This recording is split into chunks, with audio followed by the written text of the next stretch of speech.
It's Madden NFL 24 on EA Sports, and the wait is over for this rivalry game. It's the Cleveland Browns and the Pittsburgh Steelers on Sunday night. At the confluence of the three rivers, the Ohio, the Allegheny, and the Monongahela, we are here at Pittsburgh's Acrisure Stadium. Tonight, we've got a great Sunday night matchup on tap, as it'll be the Cleveland Browns taking on the Pittsburgh Steelers. Here in the Steel City, I'm Brandon Gaudin, joined by my partner, Charles Davis. And Charles, it doesn't matter what year it is, who the players are that are wearing the black and gold. It is never an easy assignment to come in and win here in Pittsburgh on this field. And this team always takes on the identity of this city. They're going to be tough physically, but they're also going to be tough mentally. Just 3 head coaches in 54 years. They've established their program. They know who they are. Good luck coming in and trying to take one from the Steelers. Meanwhile, for the Browns, they come off a 7-10 season a year ago. Not great, but not a total loss either. Now, you think there are building blocks in place? They are there. Look at what they did last year. Their pass defense was number 5 in the league. Their rushing attack, 6th best in the league.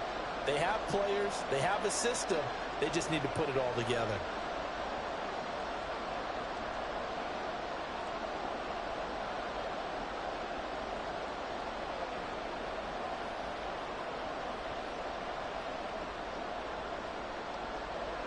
The kicker, Chris Boswell, has it ready to go, and we are underway from Pittsburgh.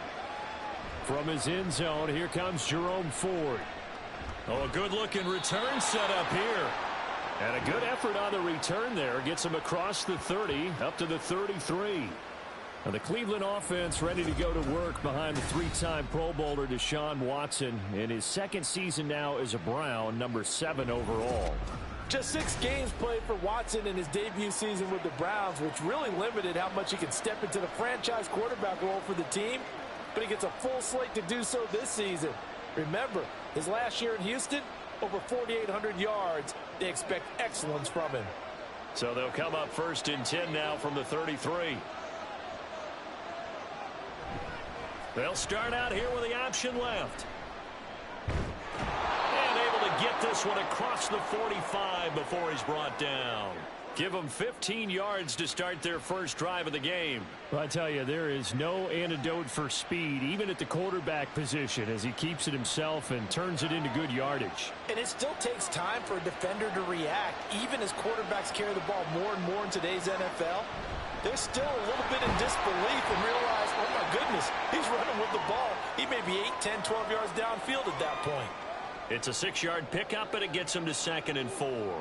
A quick burst there, and he nicely bit off a pretty decent gain.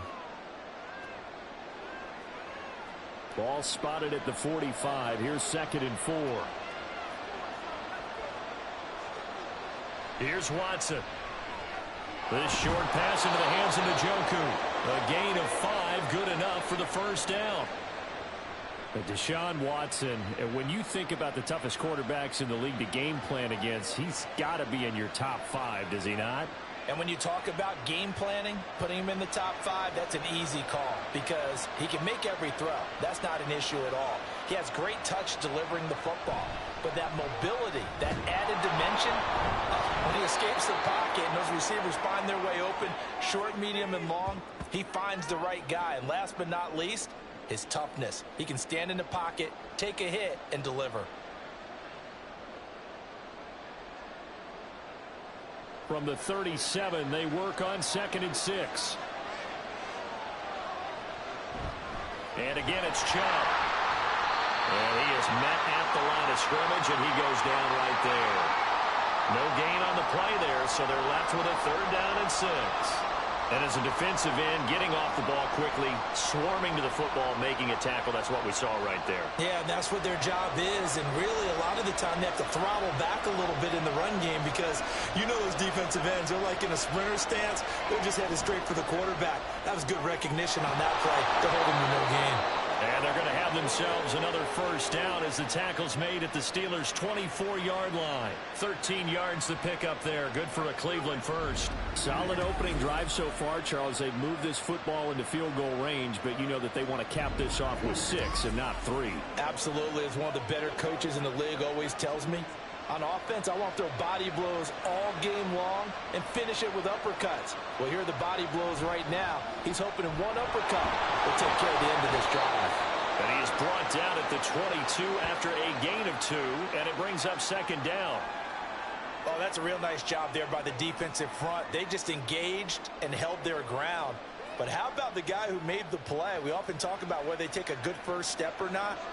Many times you just don't take any step. Just get your feet moving, get your body going, and then once he made the read, he was able to make the play. This is the tight end, Njoku. And down inside the 15, shy of the 10.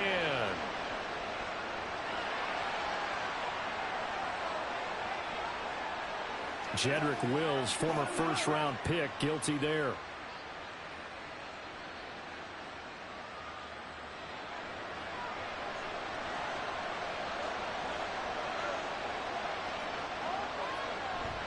Watson, off play action. And he's going to have to eat this one as down he goes.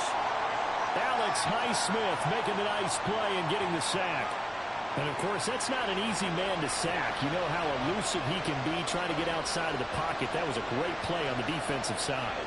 Now, I wonder what was going through his mind because he didn't seem as committed to using his legs to pick up yardage. He wanted to keep that play alive, so either take off and go or throw it away. But he held on to the football and ended up getting sacked. Meanwhile, on third down, they take a shot at the end zone, but it's incomplete. I love those corners who can not only cover, but don't mind getting a little physical as well. How about the coverage on that play, knocking that pass away? Here's Dustin Hopkins now to try to field goal. This will be spotted at the 37, so it's a 47-yard attempt. Hopkins' kick is good, and the Browns are out to a 3-0 lead. They were probably hoping to get him a little bit closer for a shorter field goal, but he was able to get it done from deep. Nice little tester for him to begin things, huh? I think he was open for a little bit more of a chip shot.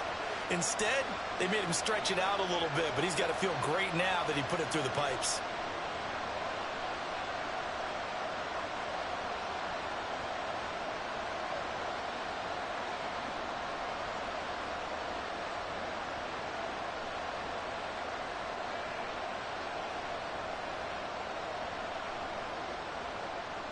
Following the made field goal for 3, Hopkins now to kick it off.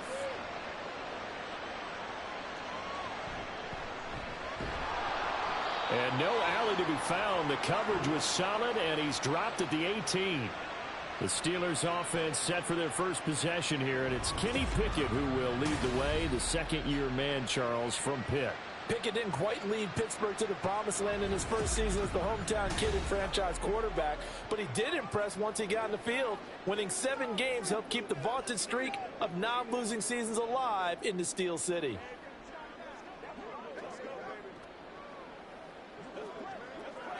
Pickett leads the Steelers up here with a fresh set of downs at their own 18. Now the third-year man, Najee Harris. And he's tackled a yard short of the marker. Good gain of 9 on first down. Now, you often say that sort of opens the playbook now, second and short. What do you think, early shot here? I like where you're going. Obviously, we've been together for a while because you know me. I want to take that shot early and loosen things up. Second down and a little more than a yard here. Jet sweep. Here's Pickens with it. Muscles him off. A gain of 10, good for a Steeler first down. Well, I sure wouldn't be surprised if we see more of this as this game goes on because we know they like to use their wideouts either on quick throws or on jet sweeps like what we just saw there. And to say that that one worked well, partner, that's stating the obvious. Back-to-back good plays have them on the move on first down. Working out of the gun, it's Pickett. Finding Johnson on the out route, that's complete. And he'll be out of bounds up near the 45 at the 44. That'll go for a gain of 7, and it'll be second down.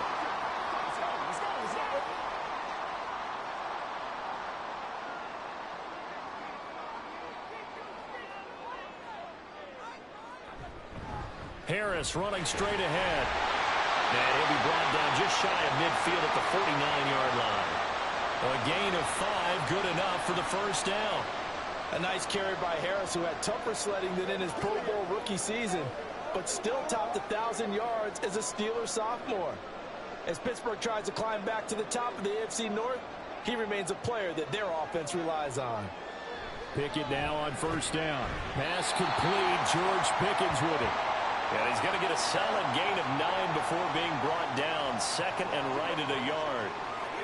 Nothing fancy on first down, but a very consistent type of a play.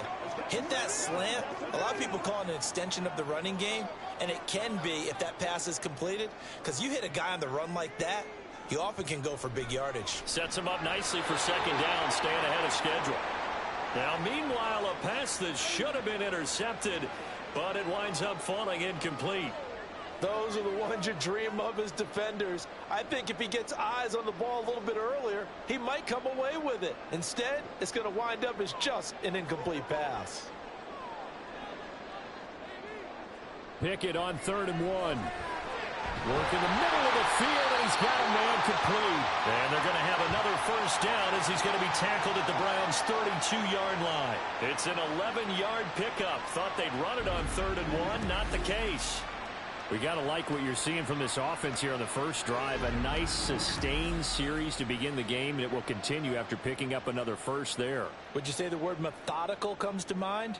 I love the execution. I love what they're doing on this drive. They're controlling the ball, controlling the game, controlling the clock. And he's going to go down here, a sack. They push him back to the 34. In for the sack, Myles Garrett.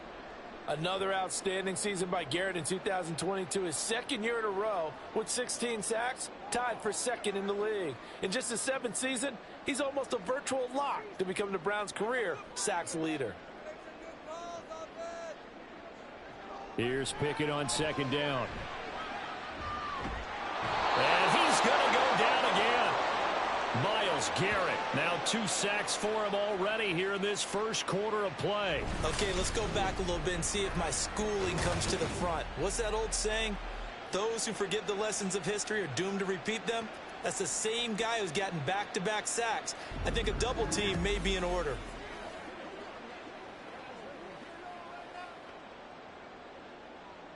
Pickett and the Steelers in need of a big play here. 3rd and long after the sack.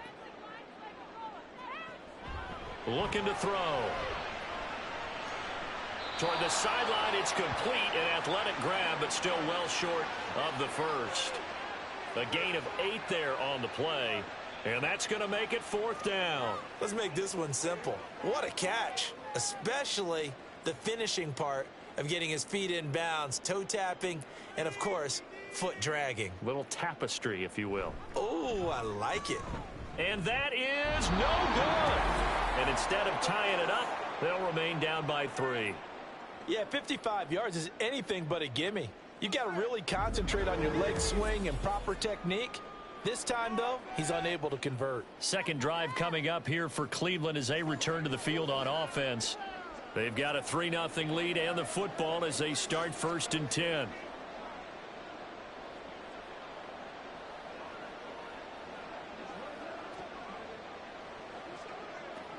Now they're set up nicely at the 45-yard line after the missed field goal from 55. On first down, it's Watson. Pressure comes, and the Steelers take him down. T.J. Watt causing the disruption. He gets the sack. Injuries cost Watt 7 games last year, yet he still had 5.5 sacks, made his 5th Pro Bowl, and remains on a Hall of Fame pace. 77.5 career sacks, the 3rd most ever in a player's first 6 seasons. Out of the gun, Watson. Going out wide, finds Chubb. And he'll be brought down right at the 45-yard line.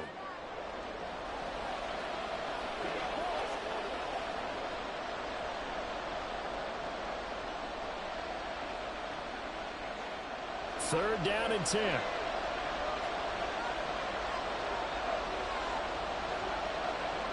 Watson now to throw. He's got his running back out of the backfield. And he's going to get this all the way down inside the 35. Give him 22 there on the third down conversion. So many times in my career I've heard coaches talk about completions are one thing. But as long as we're there at the catch and we get guys on the ground, we can live with that. But if you're going to give up 10, 12, 15 yards after the catch, then your defense is going to be in a lot of trouble. Operating out of Steeler territory now. Here's 1st and 10. Down at the 33. Here's Watson. And he can't find anywhere to go with it. And he goes down. Alex Highsmith able to drop him that time for his 2nd sack of the evening. And that is the 3rd sack this offensive line has allowed this first quarter. Man, that puts him on pace. Let me do the rudimentary math here. To be sacked 12 times in a game, I know he's not going to go for that. I wonder if it's going to reshape what they decide to do on offense in terms of play calling. Well, I can tell you what, when he popped out shaking his head, frustrated right now behind center. So it's a gain of 12 there on the reception. And that'll bring up what looks to be a 3rd and inches. Can't be more than a half a foot.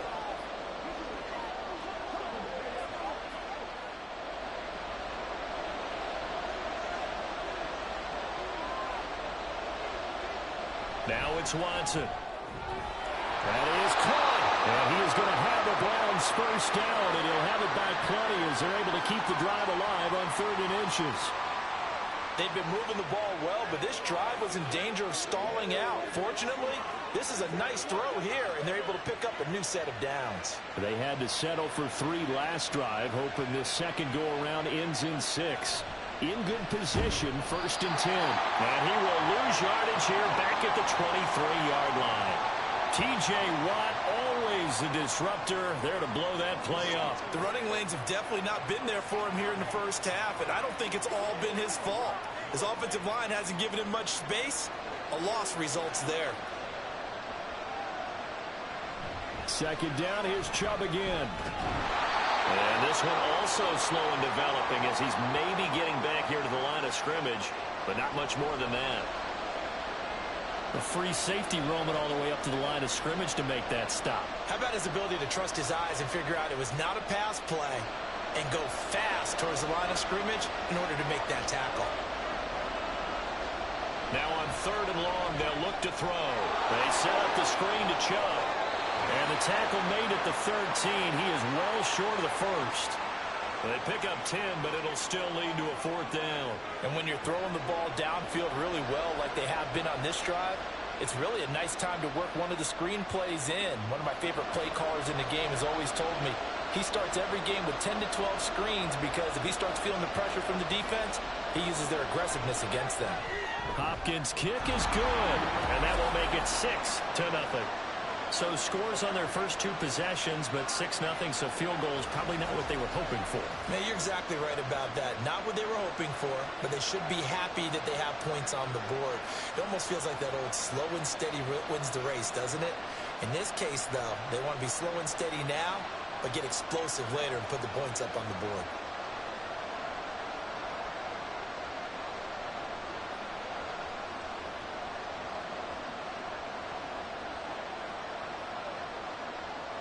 So a couple of field goals now. 6-0 our score as the kicks are away.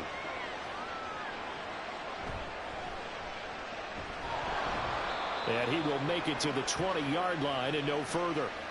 So Pittsburgh retakes the field for their 2nd offensive possession.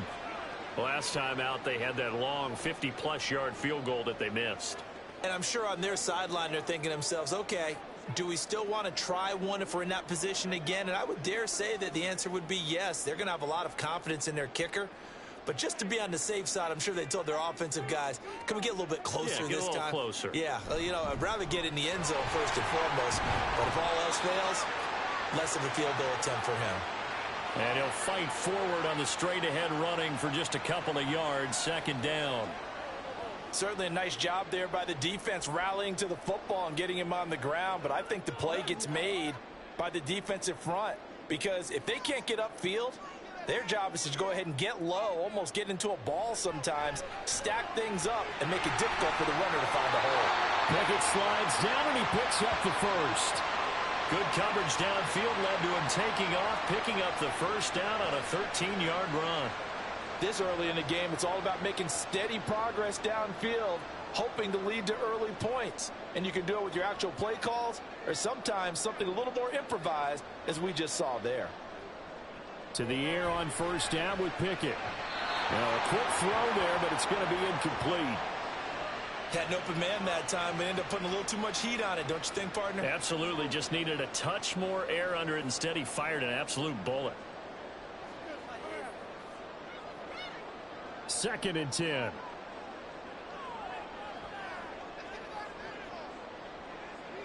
Looking to throw, Pickett. And that'll be incomplete. Took a pretty good shot as he tried to pull that one in. Couldn't hang on 3rd down. Well, they've got man coverage on the outside, and my scouting report on these DBs tells me that they love to take matters in their own hands. They want man coverage, not zone. And there was good coverage there that forced the incompletion. Throwing on 3rd down. Here's Pickett. And this pass broken up. Excellent coverage there on 3rd down, as that was not an easy one to hold on to. Well, they've moved the ball okay here in these first 2 drives, but this one's going to, again, amount to nothing. They've got to start dialing up some plays that allow them to finish drives with points. On 4th down, here's Presley Harvin on to punt.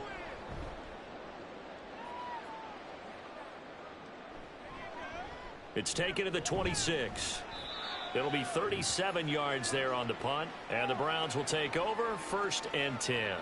With the football going back over now to the Cleveland Browns. And last time they got 3 points, but it was a chip shot field goal. And when you go to the sideline after a chip shot field goal, maybe the offense not too happy. It's a balancing act, isn't it? Because you're exactly right. They're none too pleased that they didn't punch it in for 6 points. But they also have to remember they did put points on the board. 3 points is 3 points. And in this league, you take points when you can get them. Not easily done.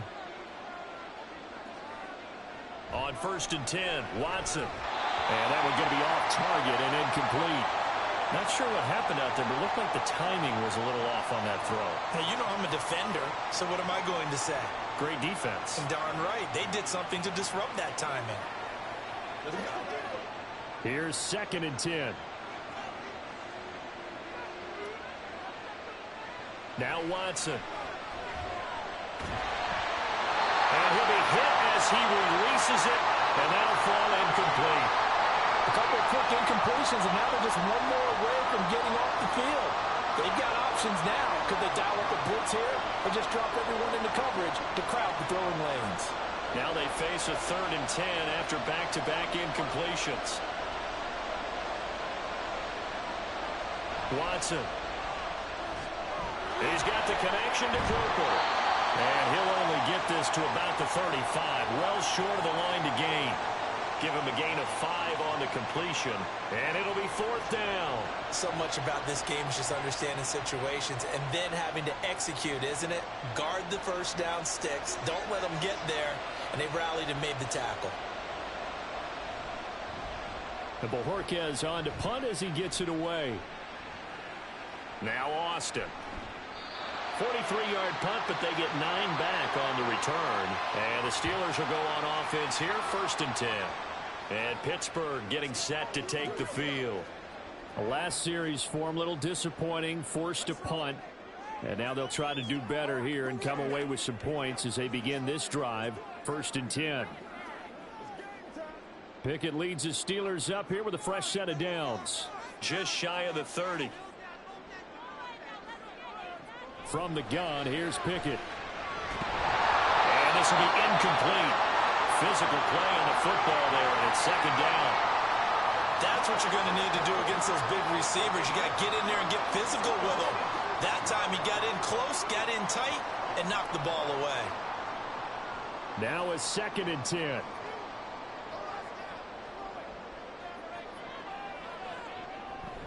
A run with Harris out of the shotgun. 5 yards. Now it's 3rd and 5. That 2nd down play call was not to pick up the first down. It was to accomplish what they did to get them into a manageable 3rd down because they had incompletion on 1st down, so they were behind the sticks, so to speak. They needed to make up some ground, and they did. They'll need 5 on this play to move the sticks. Pickett now from the gun here. Look at the big fella go. And he'll get this down to the 39-yard line. 27 yards there on a very nice third down conversion. Normally on third down and short yardage, you're thinking of throwing to your tight end. It's just going to be a simple chain mover. But this time they let him roam down the field, and a nice dart picks up the first down and then some.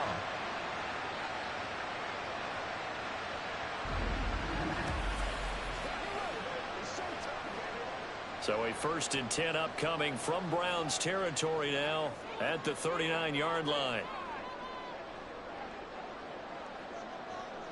Pickett will look to throw it here. Throw out wide is incomplete. So another incompletion there. He's hitting on fewer than half his pass attempts in this one, and that is not a winning formula. Yeah, so let's make sure we give a little bit of credit to the defense here. They've given him a lot to think about, a lot of different looks, and he seems a little bit confused trying to complete passes.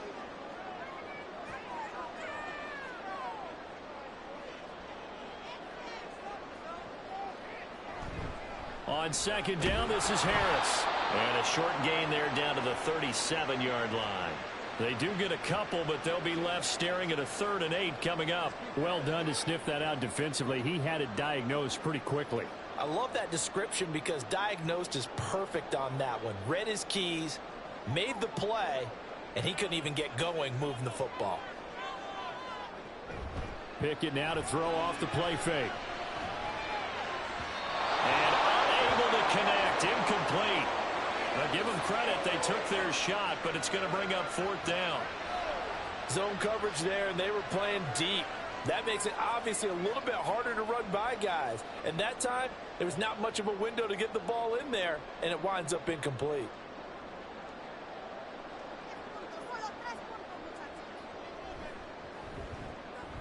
And this one is no good. He missed it. And the deficit will stay at 2 field goals. So another long try for 3 and another kick that comes up lacking. Yeah, this isn't going to do any wonders for his field goal percentage, but you have to figure as a head coach that when you send a guy out there to try and kick from that distance, it's a 50-50 proposition at best.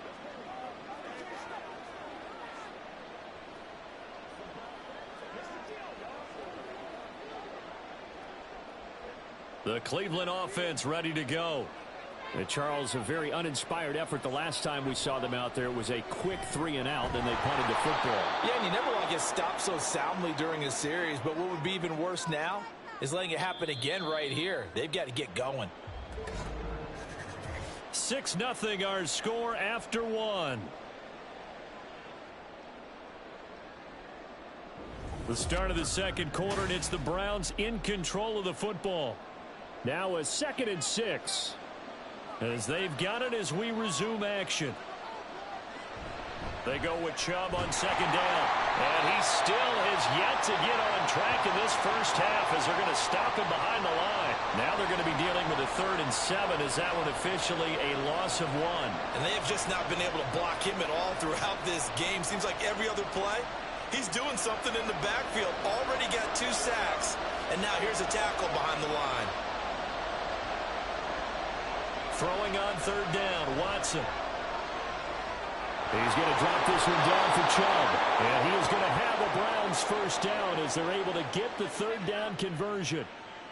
But they certainly made a point of getting him involved in the passing game here in the first half. They must have seen something in the scouting that said, hey, we can capitalize on him getting the ball possibly in the open field. And I think in the second half, that may loosen up the defense a little bit to get the running game going back inside.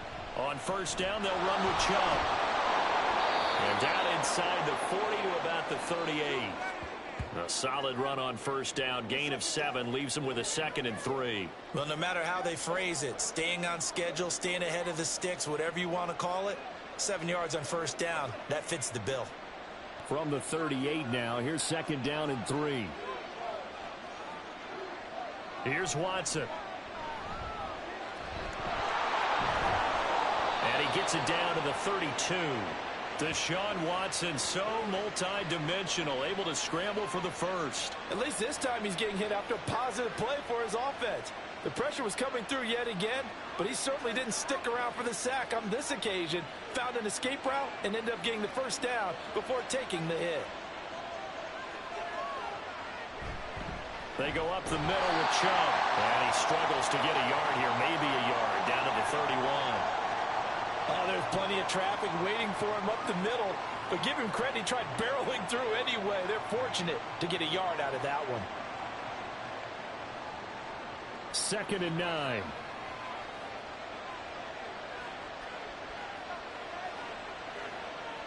They'll try the air now with Watson. And that's going to be caught by Peoples-Jones. And they're going to have themselves another first down as the tackle's made at the Steelers' 19. That'll move the sticks for the Browns, a gain of 12. This has to go down as one of the simpler routes in the playbook, but oh so effective. Nice completion there. Keeps the sticks moving.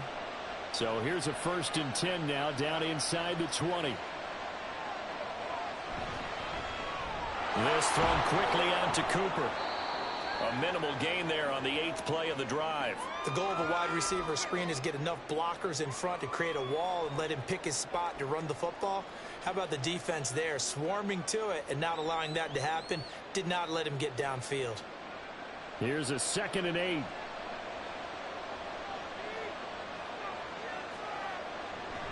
Now they return to the ground game. Chubb. And this has been a recurring theme tonight for sure. Nowhere to run. Back to the line of scrimmage, that's all. Officially no gain on the play, and they're left with a 3rd and 8.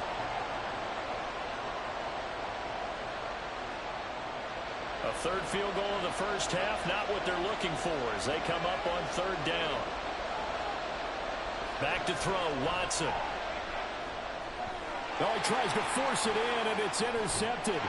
Picked off by Cole Holcomb. And the Steelers are going to have the football here at their own 18-yard line. And as we've seen, points have been precious so far, and they just threw some away on that snap. And look, let's face it, as we advance further into this game, that play will be on the minds of everyone who's watching it. They wonder if this is the turning point.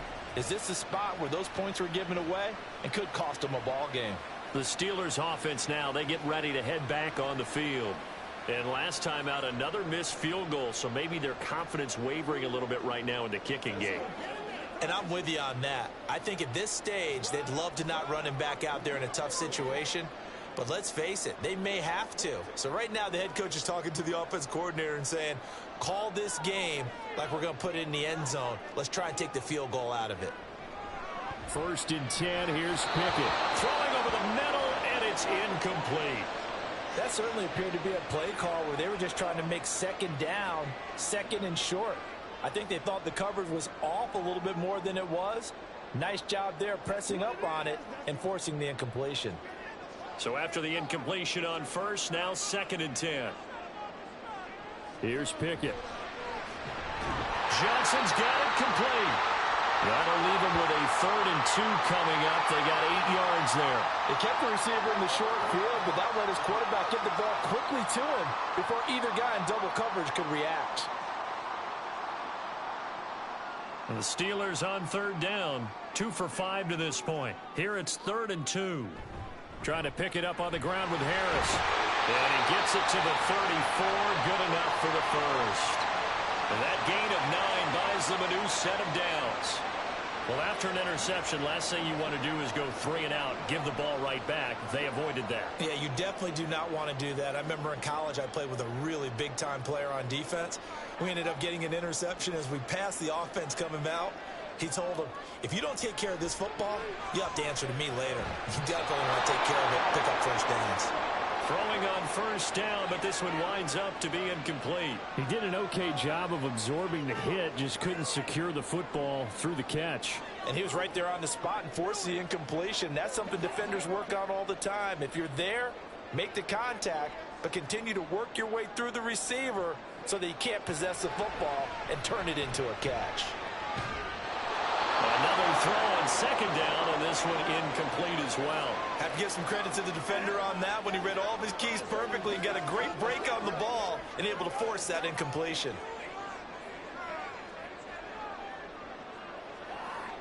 So back-to-back incompletions, and that has him staring at a 3rd and 10. Pickett. pressure, gets to him that time, and he's going to go down. Myles Garrett in there to get him yet again. That is his third sack tonight. They can't figure him out. These sacks now, they're starting to pile up, Charles. And that front seven defensively, they've had their way with this offensive line. And I think at this stage, we have to start thinking about different play calls. We've got to start helping this quarterback out because the entire game he's been under siege. I don't care what the down and distance. They've got to get the ball out of his hands a lot quicker. On fourth down, the punt team is on as this is sent away. And a fair catch taken back near about the 35, 36-yard line. Yeah, call it 38 yards on the punt, no return. And it will be 1st and 10 as they take over.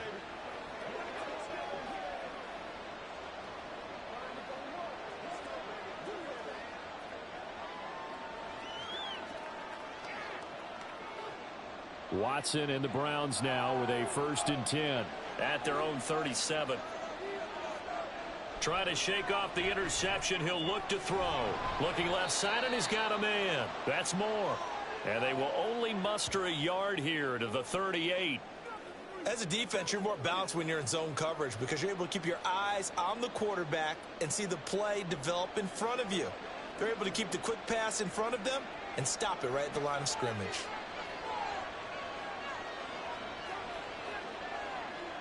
Watson now to throw. He's gotten a joker over the middle. 9 yards to pick up there, and it's a 1st down. And the tight end is certainly a position built to move the chains because they can control space underneath. If they've got good hands, then, of course, they're a dynamic target. But one other thing is they're right in the sight lines of a quarterback on just about every play, and that makes it easier for the quarterback to pick him out and deliver. On 1st down, it's Watson. That's complete to Peoples-Jones. And he's brought down. 11 yards for number 11. Now that was pretty. They executed that curl route versus zone coverage, and that changes things a little bit because against man, it's often a tight curl, tight, sharply run route. Against zone, you're just looking for that open spot, that dead area, so you make curl a little bit wider just to get to that place. And usually a tight window. He fired a bullet in there for the completion. A gain of 3, 2nd down. Not a huge carry there on 1st down, but not all of them will be. But still, all in all, a positive play for the offense. It's all about picking up at least a few to set up what you're going to do here on 2nd down. 2nd and 7.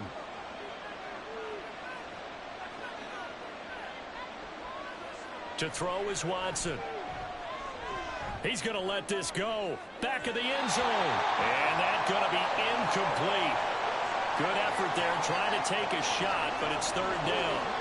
They decided the opportunity was there and launched a deep ball, but he was unable to get away from the defender, couldn't create space, couldn't uncover at the end of the route, and that one winds up incomplete. Here's Watson. They set up the screen to Chubb. Stiff-armed him. And they're going to have themselves another 1st down as the tackle's made at the Steelers' 25-yard line. 13 yards to pick up there. Good for a Cleveland first. And this pass rush has really been bringing the heat and has already gotten home a few times here in the 1st half. So how about the play call there? Sometimes if you can't protect, you've got to fool them. Screen passes like that can take a little steam out of what's been a relentless rush so far.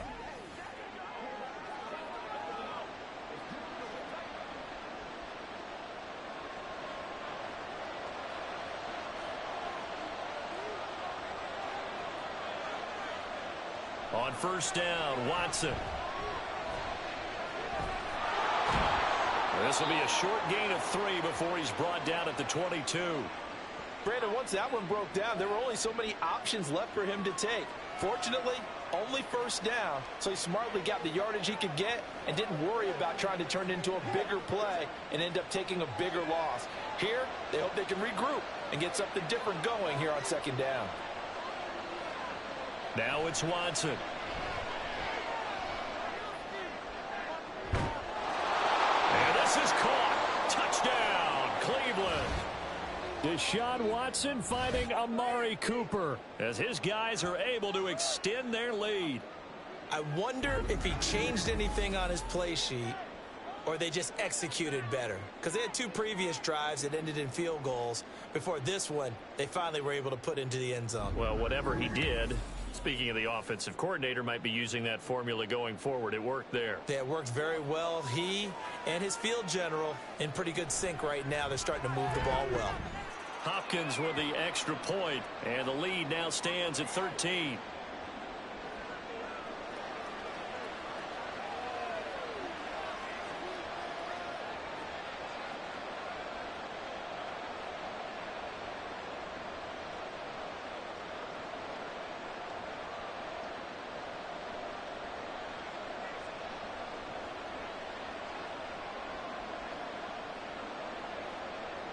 And he'll be brought down right on the chalk of the 20. And now out come the Steelers. They find themselves down 13-0 here as they try to get things started offensively. 1st and 10.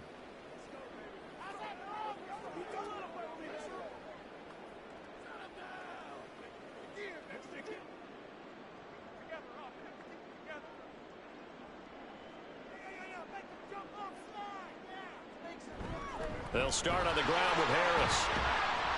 Up past the 25 to the 26, a gain of 5. They'd love to just strike back with a touchdown right here, and if it's a long play, so be it. But the main goal, get a couple of first downs, run some plays, run some clock, allow their defense to get a chance to catch their breath, settle down, and relax a little bit after they just gave up a score. Pickett, he'll look to throw it. It's caught on the right side by Robinson. 7 yards there and a first down. He decided to run a hitch route. It really helps to have a guy who can turn it loose. And, boy, he rifled one in there on that one. Not much run after catch, but it worked really well. So they'll come up 1st and 10 now from the 33.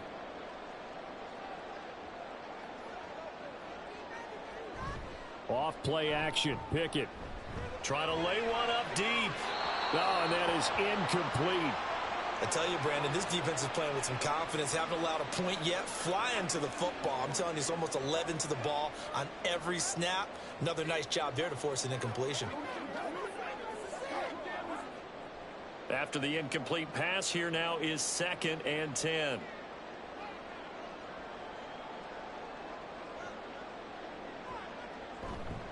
On the give, this is Harris. And he'll push forward for a couple to the 34. Vision is so important for the man in the middle because his ability to look through all the clutter that's happening in front of him, diagnose a play, and then go make it and finish it, that's when the great ones know that they have the goods. The offense on 3rd down tonight, 3 for 7 so far in this game. This is 3rd and 8. Working out of the gun, it's Pickett.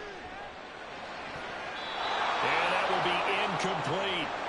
The passing game not in sync here early, and now it's 4th down. Well, he's smart enough to avoid the taunting rule, but I'll guarantee he quietly has told them, you might want to stop coming after me downfield because I just broke up another pass and took away a big shot that you were trying to succeed with. He's been a busy man here in this first half as he gets it away. Taken in at the 22. It's a 39-yard punt, 8 on the return, and out will come the offense as they take over. And now Cleveland geared up to take the field. This drive here beginning probably with a pair of motivated groups. Remember, the offense scored a touchdown on their last time out, looking to repeat that in Charles's defense. They were very frustrated after giving up 6 the last time on the field. And frankly, it's just a battle of wills in a lot of ways because you know they're both motivated. They both game planned for this drive, and they both have specific outcomes in mind. To me, it just comes down to who can execute better and which side can step up and assert its will over the other. 3 yards on the pickup there, and it'll be 2nd down. Well, that's just a pile of bodies there, and that's when you kind of find out who's a tough guy, right? Who can stand up and make a play. It was only a 3-yard run. But for both sides, they had to walk away from that feeling like, okay, I can stand up when the going gets tough in here. Watson's throw taken in by Cooper here. So 5 yards here, 5 on the play. And now 2 yards to go on 3rd down. One thing you're hoping for when you run drag routes, you're able to hit a receiver in stride, and he can pick up a lot of yardage after the catch. But in this situation, the defense was effective, able to stop him before he could get a good head of steam going. They'll run for it. Here's Chubb. And he will be very close to a first down, but I see the closed fist of the referee, and that means fourth down. From this vantage point, they've got the lead here, so for me, that'd be enough to go ahead and punt the football and let my defense defend the long field. If you go for it, you don't get it, then you really put your defense in a tight spot. Yeah, but we never know what people ultimately will decide to do here on 4th and inches. On fourth down, on is Corey Bajorquez to punt.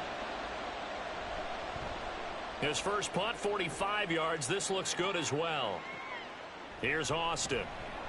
It's a 40-yard punt, 4 yards on the return. And they will take over 1st and 10. Pittsburgh's offense now heading back out onto the field. Defense got the better of them last series, forcing a punt. See if they make a few changes in the game plan here and try to get points out of this drive. 1st and 10.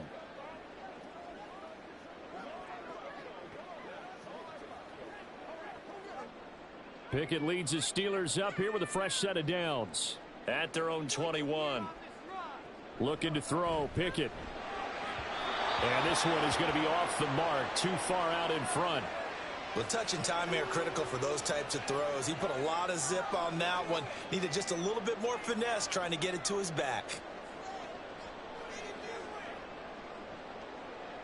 From the 21, it's 2nd and 10. Now Pickett. That's to the right sideline, and it falls incomplete. Well, after incompletions on 1st and 2nd down, it certainly seems like a reflection of what we've seen so far in this game. The defense, quicker to the punch so far. Let's see if they can get something going here on 3rd down. Now they face a 3rd and 10 after back-to-back incompletions. Pickett will look to throw it here. And that is incomplete. The passing game not in sync here early. And now it's 4th down. Well, based on what we've seen so far, I don't think you can even call this an off day anymore, partner, because this group we're watching, they are totally out of rhythm, trying to get their game plan up and running. That 0 on the scoreboard is glaring down at them with every incompletion. So they're forced to punt on 4th as this one's away. It's a 40-yard punt, 6 yards on the return, and the Browns getting set to go.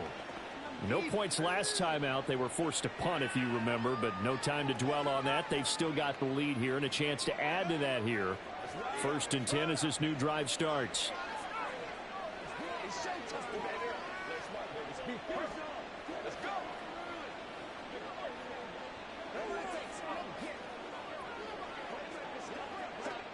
They've got good starting field position as they come up here 1st and 10 at their own 42. Out of the gun, Watson. Looking for Cooper, that's complete. And able to break one tackle, but then quickly brought down. But a nice little gain. That's good. The completion there for 7 yards, and that'll bring up 2nd down. When you see zone defense and you know you've got a drag route on as your primary call, you've got to be really careful as a passer about how far you let your guy go because he might wander into some tough coverage. On 2nd down, here's Watson. This short pass into the hands of Njoku. That one, a 1st down pickup of 8. Many different ways to create space, but on that play, he did it with that big, wide body of his. Didn't get a whole lot of yardage on the play, but it did what it was supposed to. Pick up a 1st down.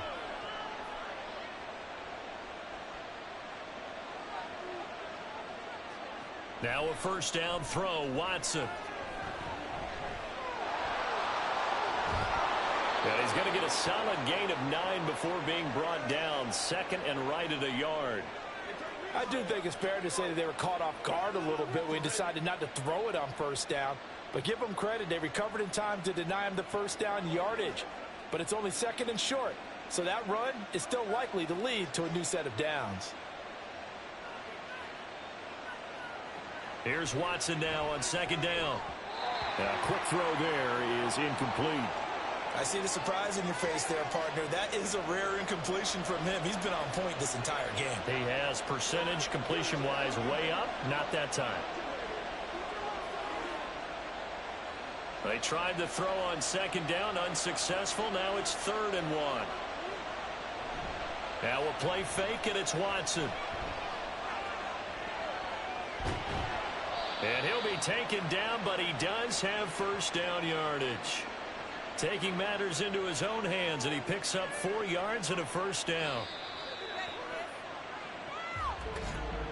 And we've hit the 2-minute mark in this first half of action. So 1st and 10 now from the 30.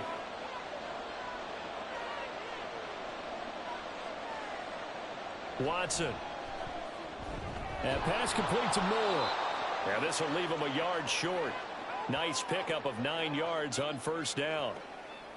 Simple drag route here, lined up out left and tried to work his way back across the field. You probably saw me twitch there, partner, because I think he wanted the ball a little bit sooner.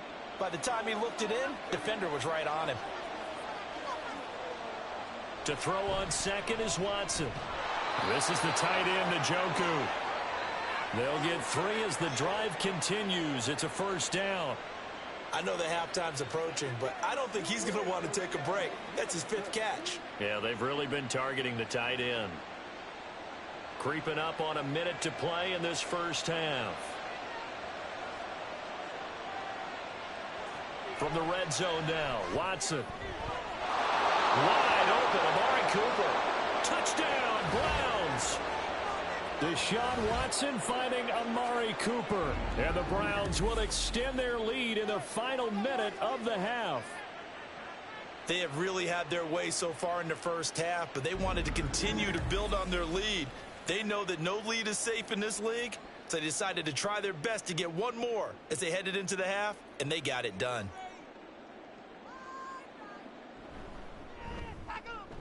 Extra point good by Hopkins. And that pushes the lead up to an even 20. So that drive in total 8 plays. And it's Amari Cooper who finishes it off with a touchdown reception.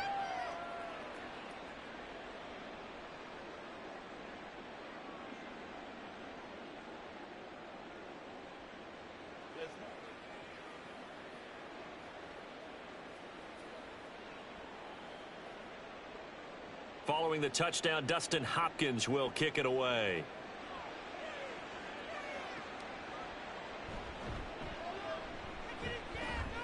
Oh, a dangerous return man showing it here. And a good return, able to get out across the 35 to the 36. The Steelers taking over now late in this first half. And with good starting field position and 3 timeouts as well in their pocket, no reason not to try and put a late scoring drive together.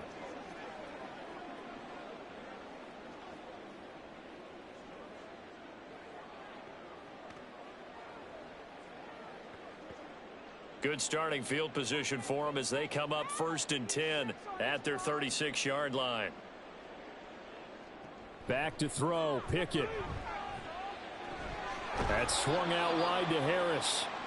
Now the Steelers use the first of their 3 timeouts as they'll stop it with just over 40 seconds to go in the first half.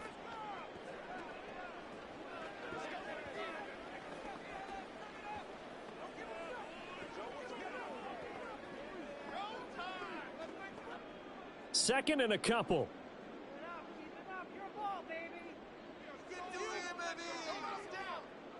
Here's Pickett. And quickly into the hands of Robinson. And he'll be taken down, but not before he gets into enemy territory.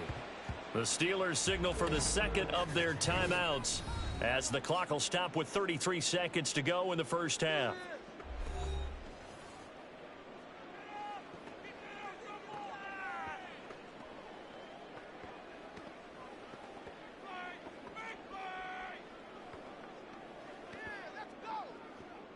Back-to-back good plays have them on the move on first down. Pickett. It's incomplete. Took a shot, couldn't connect. Early on, the running game's been working well, and the offensive line has been pleased by that. The thought process there, catch those safeties creeping up, trying to help against the running game. They tried to hit them over the top, unsuccessfully. So now 2nd and 10 after the incompletion on first down. They'll throw again with Pickett. And he's taken down. This will be a Brown sack. Now the Steelers going to use their third and final timeout as they'll stop it with 25 seconds to go here in half number one.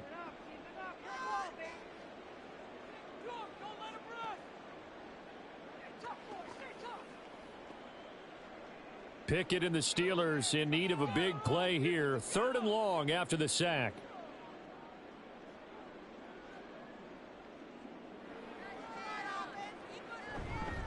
They hand this off to Harris. Now the Browns will use the first of their 3 timeouts. So as they talk it over, we step aside.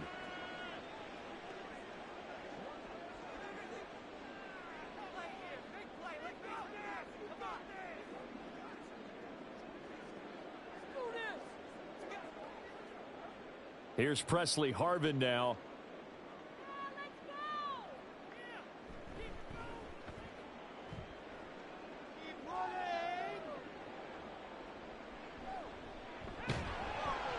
A 39-yard punt, a return of 5, and control of the football switching hands with very little time remaining until the half.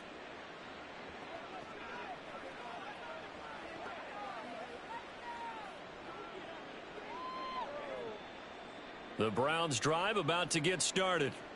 And with a 3-score lead already, this is not time for a momentum change, so I'd imagine they'd be happy to just take this into the locker room. And he'll just burrow his way back to the line of scrimmage, and that's about it. In on the stop, DeMonte Casey.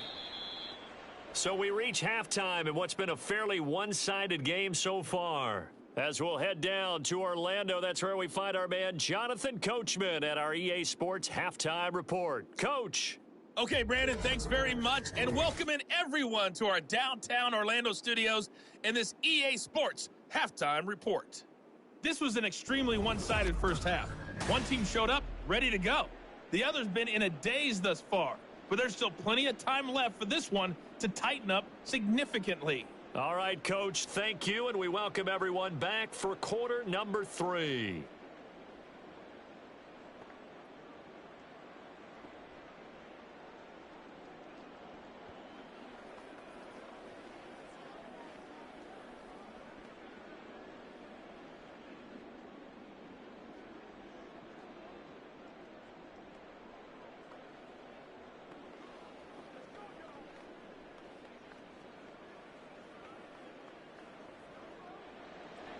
The Steelers going to get the football first here, trailing on the scoreboard as we are back underway on EA Sports.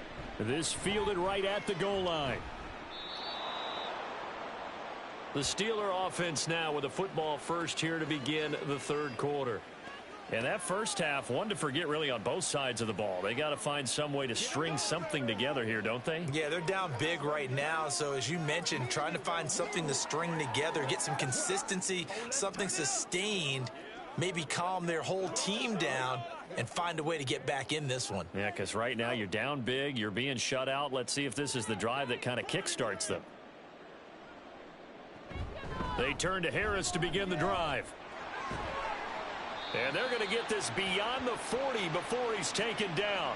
Fresh out of the locker room, they hit him with a gain of over 20. Defense really kept him in check running the football in the first half. Maybe that'll be a spark for him here in half 2. So 2 words come to mind for me. Resilient, because he has to keep bouncing back after some limiting runs. And how about relentless? Keep going, knowing that you may pop one as he just did there. Pickett sets up play action. He's going to go for a big play downfield. And he overshot him there. It's out of bounds, incomplete. They were maybe hoping for a little bit of a back shoulder fade there. And that's a play that's been in vogue the last few years in all aspects of football. But they couldn't get the hook up there. An incomplete pass on first down. That leads to a 2nd and 10. Pickett back to throw. Johnson with a completion over the middle.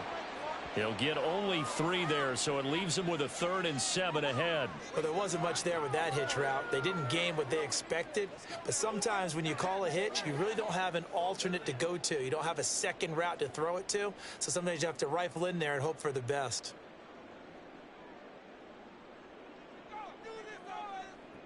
Throwing on third down. Here's Pickett.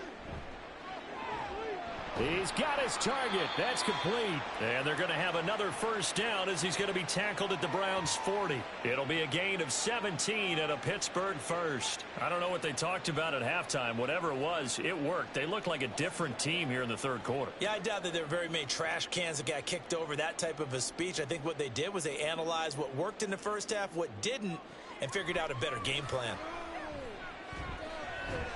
And he's going to be sacked. They sack him back right at the midfield stripe. Myles Garrett, my goodness, make that now 5 sacks for him in this ball game. Really, really turning in an incredible performance. My man, it's been a rough night for that offensive line, and it's only getting rougher. 5 sacks now that they've given up in this contest so far. It feels like the witching hour out here, doesn't it? Okay, stupid question. What's the witching hour? Yeah, the witching hour. That's when everything goes haywire late at night. Pass protection has been a problem all night long as they come up facing second and a bundle. From the midfield stripe, they'll look to throw. It's caught inside the 25. And they'll wind up getting this one all the way down inside the 20. Give them 32 on the play. And that might be exactly what they needed to wake up this home crowd. They haven't given them much to cheer for so far, and never underestimate the effect the home crowd with you can have on a game.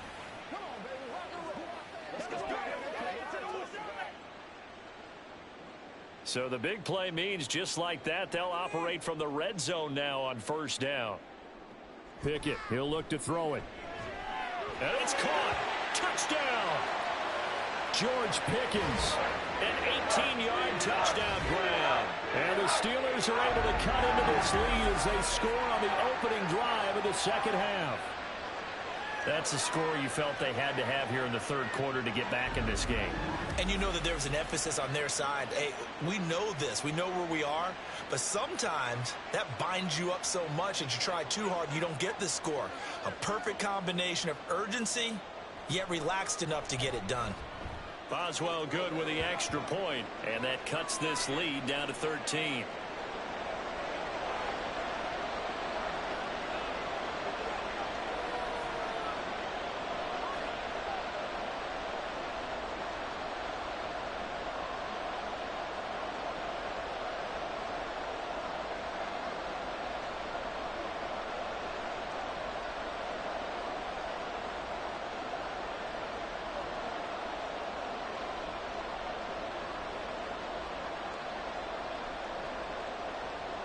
Boswell now to kick it away after the touchdown.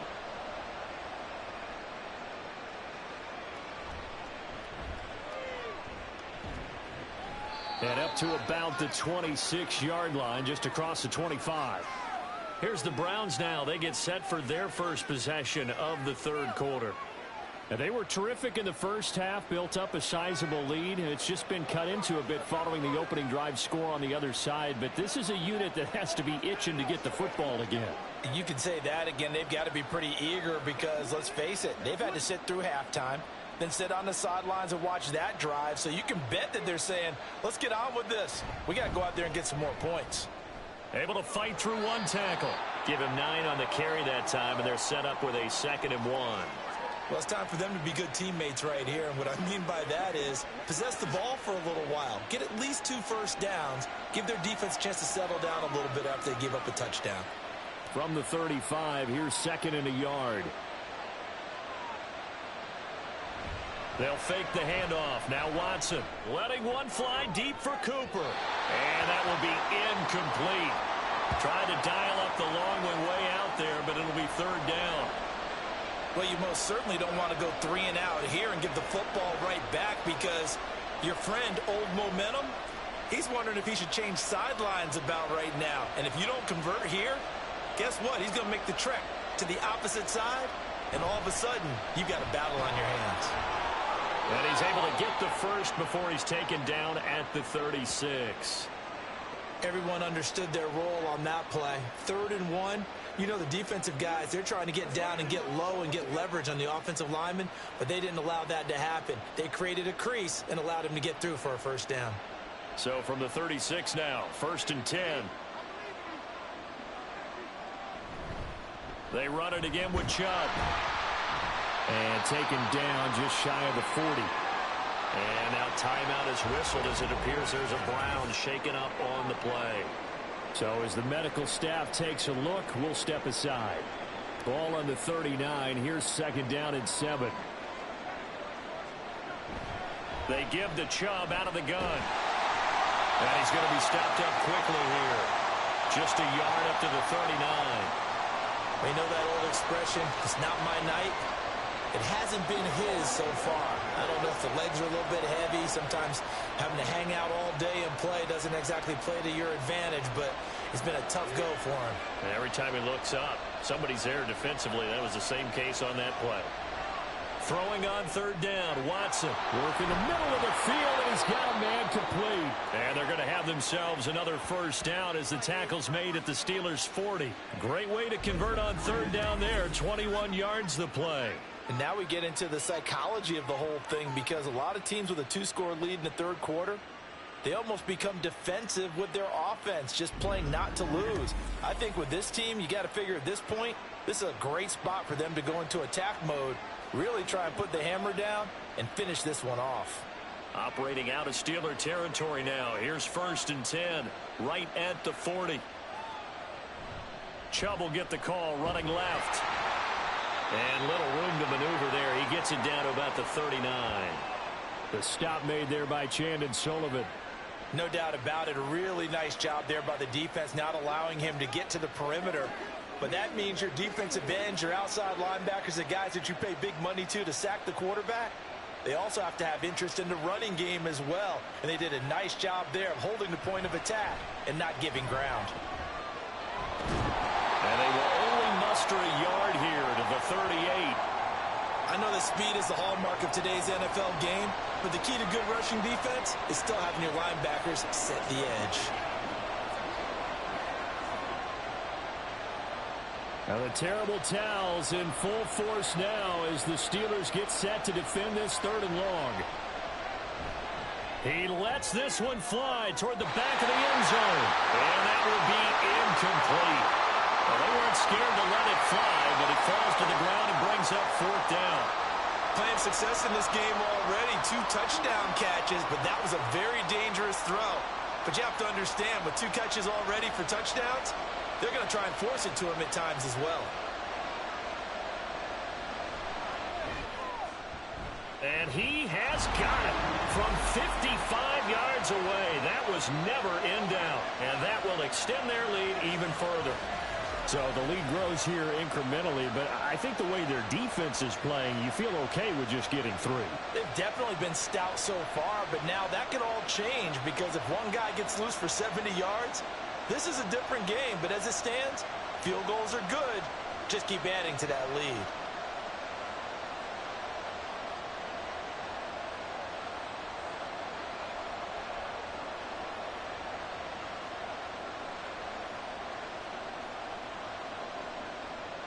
Following the made field goal for 3, Hopkins now to kick it off. Fielded just outside the goal line. And not much happening on the return as he'll get this to about the 23. George Pickens and the Steelers headed back out for another series. Pretty good game for him so far. I guess he's still got time here to make this a great game, but so far he's been solid. I like where you're going with that, because it has been pretty good. But there's always that hint that things can really escalate for him. And right now, they feel like they're somewhat keeping him in check, but he has found the end zone once. But, boy, he can explode at any moment. Yeah, and when you hit that end zone once, you want to find it again, don't you? Yes, you do. Makes you hungrier. You get greedy in a good way.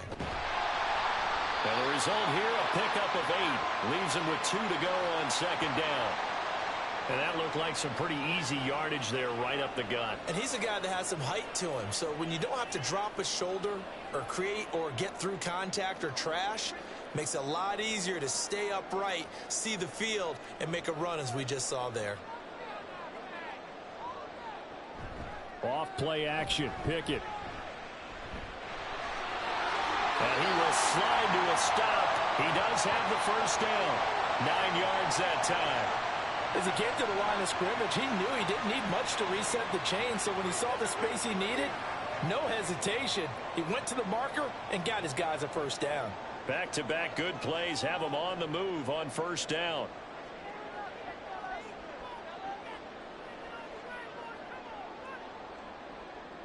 Looking to throw, Pickett. It's caught on the right side by Robinson. He's tackled a yard short of the marker. Good gain of 9 on first down. In so many ways, throwing the hitch route is actually one of the safer things an offense can do. Get the ball out to the receiver as fast as possible, hope he's got man-to-man coverage, and hope that his athleticism wins on the perimeter.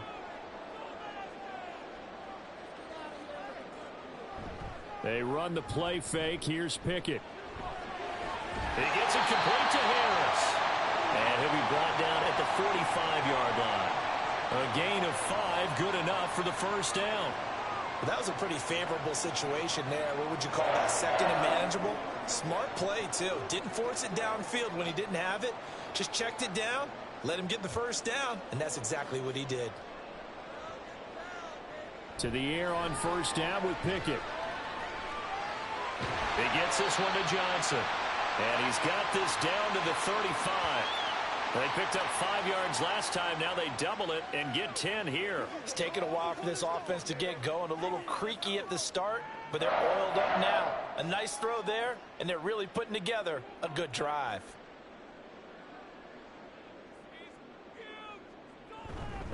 Now a first down carry for Harris. And he'll take this ahead for about 4. Second down coming up. But that was a quality play to start a new set of downs. That was simply an offensive line winning the battle up front and winning in a big way and giving their guy in the backfield a nice lane to hit. Second down and 6 now.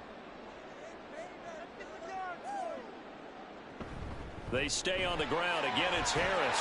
And he's going to take this down close to a first down at the Browns' 25. 78 yards for him on the ground now. He has been a tough man to bring down all night. Not too many offenses want to turn down long drives, but when you're down what they are, they've got to pay it off with some points. This offense in desperate need of a conversion as they come up on third down. Pickett will look to throw it here. And it is caught. And they're going to have another first down as he's going to be tackled at the Browns' 13-yard line. 12 yards that time and a Pittsburgh first. Got to say, I was a little surprised to see him, Charles, come out in the shotgun on third and less than a yard. Yeah, but the way the NFL is nowadays, we hardly ever see anyone really run for it on short yardage. So they're going to throw the football more times than not. That was a nice, easy rhythm throw right there, and they pick up the first down.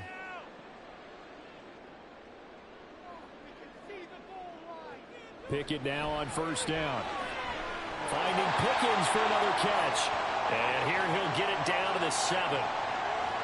They like going to him in the slot. He catches another one. I think this comes under the heading of until they stop him, why not go back to it? He has something going really well.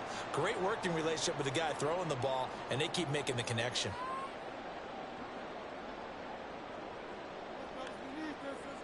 Now Pickett. Close to the sideline. He finds Robinson complete. So the completion gets him just a yard, and it makes it third down and 2 yards to go.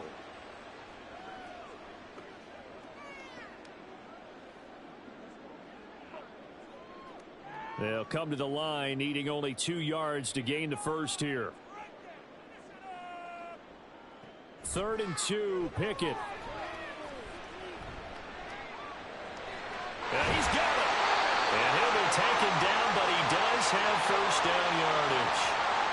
Well, you have to be aware defensively that you've got 2 goals because obviously you're trying to prevent the touchdown, but you're also trying to keep it from getting a first down as well. That time they weren't up to the task, and it's 1st and goal. 1st and goal, and they got to be thinking a chance to get right back into this football game. Harris. Sidestepping his way into the end zone. It's a touchdown. So the toss play effective, even down here near the goal line. Yeah, and you're hoping the defense commits too many men to stop the run in the middle of the field and that your blockers can gain a little bit of an advantage. And when they do, foot race to the pylon, and this time he had the speed to win that race. And now they'll empty the backfield here as they elect to go for 2. Pickett will try to throw for this. And he will get into the end zone, and the two-point conversion will cut this down to a 6-point game. And that almost makes it a brand-new ball game. Now it's a one-score affair after they get the two. And you have to know they were holding their breath on the two-point play because they had to have it to get it within the range that you just talked about. Dialed up their two-point play. It worked. Now they're feeling like they've got a shot at this one.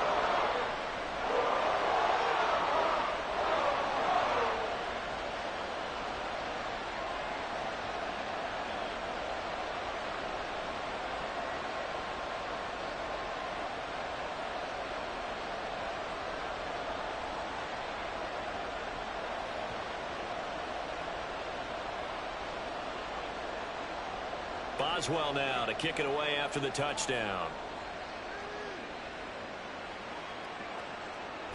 And no effort to bring this one out. It's a touchback. Ready to take over again on offense. Out comes Cleveland. Still enjoying the lead here in the third quarter despite their defense giving up that last touchdown. Now they'll see if they can get the equalizer here on this drive.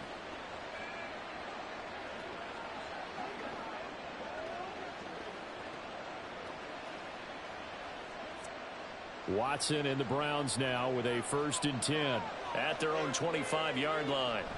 He'll start things off with a handoff to Chubb. And he's going to get a solid gain of 9 before being brought down. 2nd and right at a yard. Now that's a run that warms a play caller's heart because you're actually set up to do whatever you want on offense. You can come right back and run essentially the same play because you have momentum. Or you can fake that running play and throw something deep over the top. Or you now feel like you have an extra down to play with. Because if you go ahead and just throw it and you don't get it, come back and try to pick it up on 3rd down. They call his number again. It's his 6th catch and a 1st down. That was a route run not just with dexterity, but with intelligence. Found the hole in the zone, made sure the quarterback saw him, and was able to make the sure catch and flip the down marker back to 1. Back-to-back good plays have him on the move on 1st down.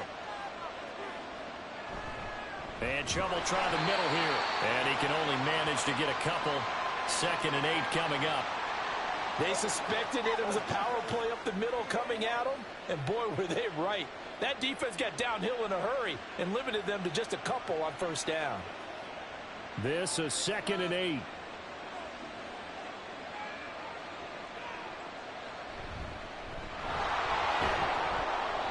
And he'll be taken down just shy of midfield. Call it a gain of 5 that time, and they'll be left with a 3rd and about 4.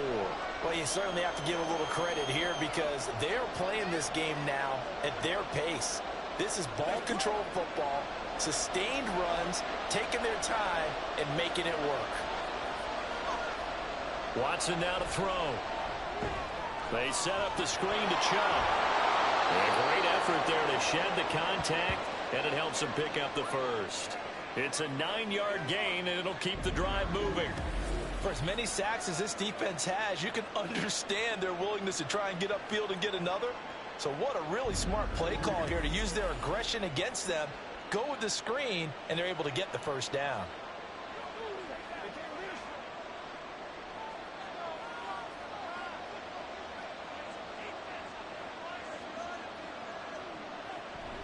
Up the middle, it's Chubb.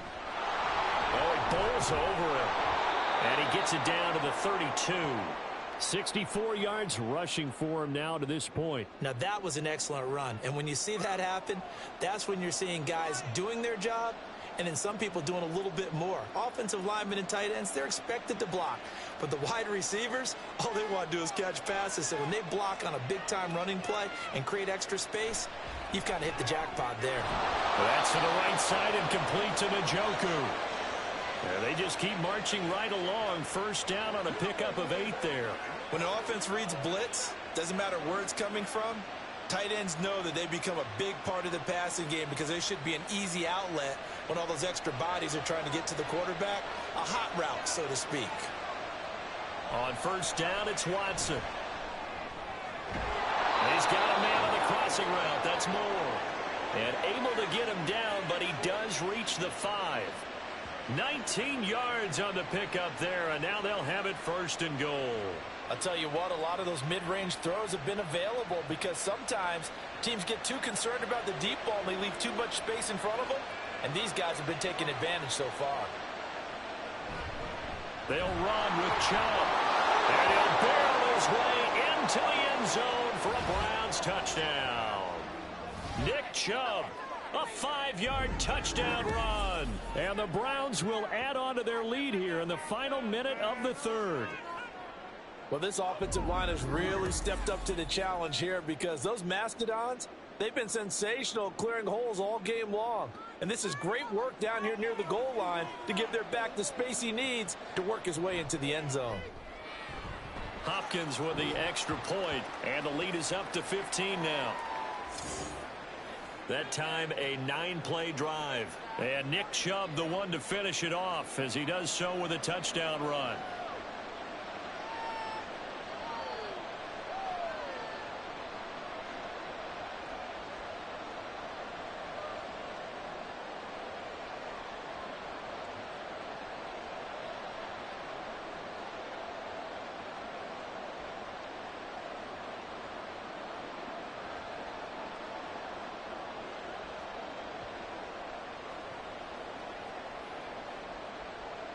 Following the touchdown, Dustin Hopkins will kick it away.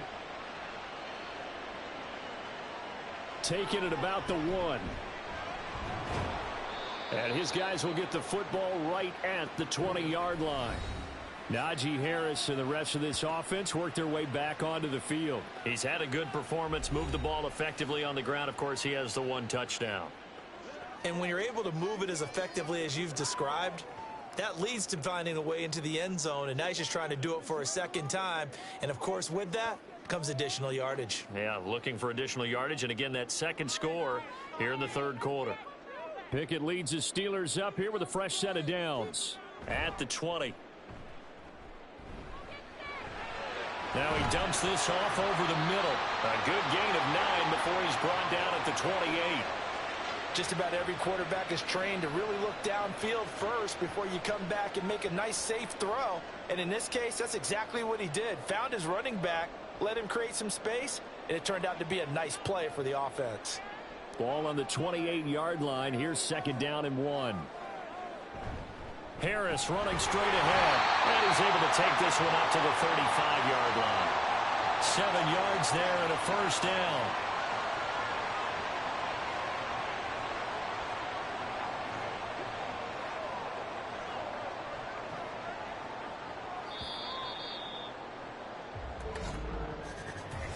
One quarter remains here on a Sunday night. We'll return with more after this break. You're watching the NFL on EA Sports. Back now in Pittsburgh. Ball up to the 35 now as they come up on 1st and 10. From the gun, here's Pickett. Throw left side, hauled in by Pickens. And he'll be stopped right at midfield. Pittsburgh getting 16 yards there and also a first down. Good yardage on the completion there. And when they look at the scoreboard, they do understand a field goal is not going to do them any good. My guess, they're going to press the ball downfield as far as possible, try and throw it into the end zone and get a score because they know they've got to get that done and get the ball back as quickly as possible.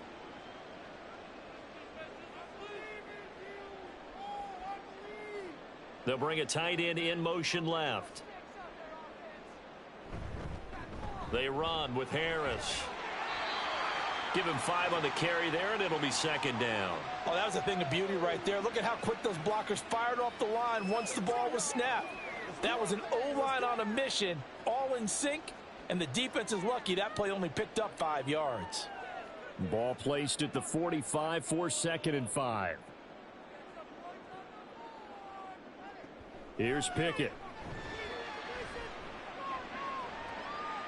And this one taken in on the right sideline, but not in the field of play. They say it's incomplete.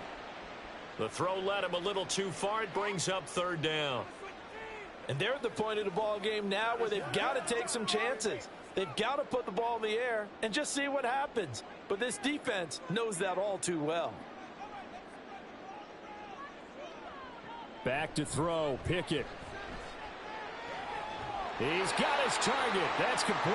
And they're going to have another first down as he's going to be tackled at the Browns' 34-yard line. Give them 11 yards that time and a new set of downs. And in a two-score game, obviously, every play, every third down, like we saw there, magnified, big pickup. It was a huge pickup. What they really want, though, is to not even get to third down. They've got to maximize time and conserve as much as possible. And just good downhill running there as he'll take this to the 15-yard line.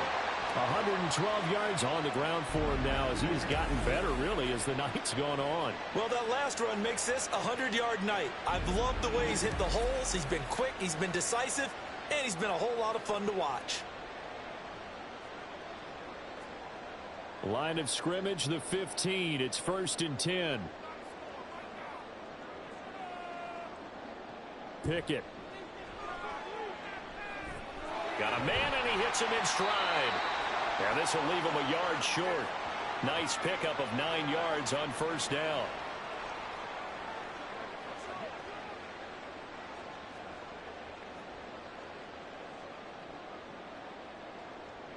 First down marker at the 5. It's 2nd and goal.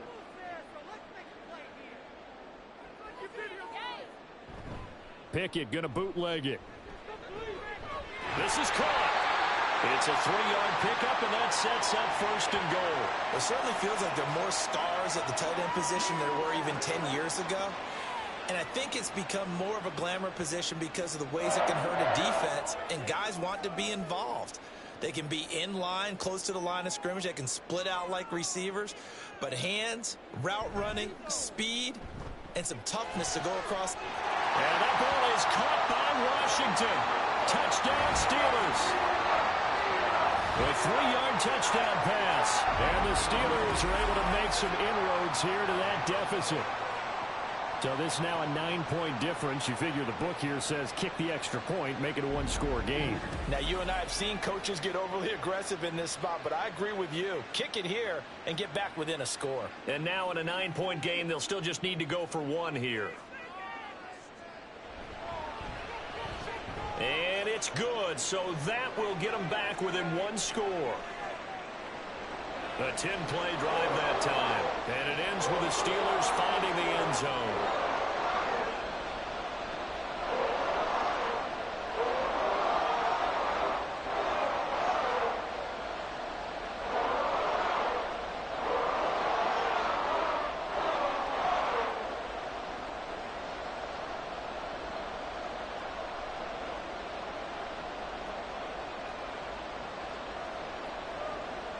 End zone. And tackled at the 21-yard line, so a net negative there of 4 yards.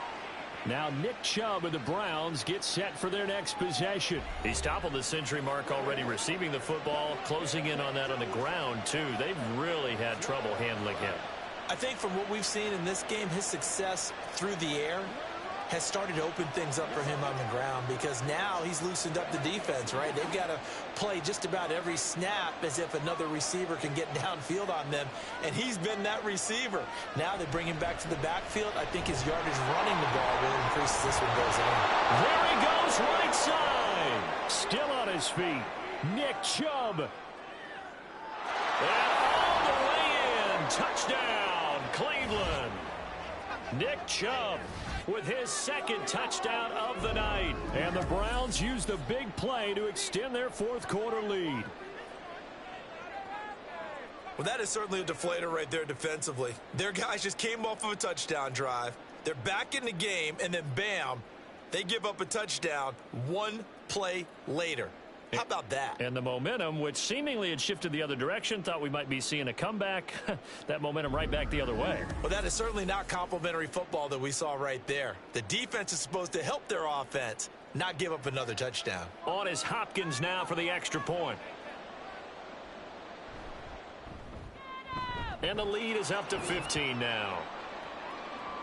I'm not sure if they drew that play up to score, but it scored indeed. 1 play on the ground and into the end zone for 6.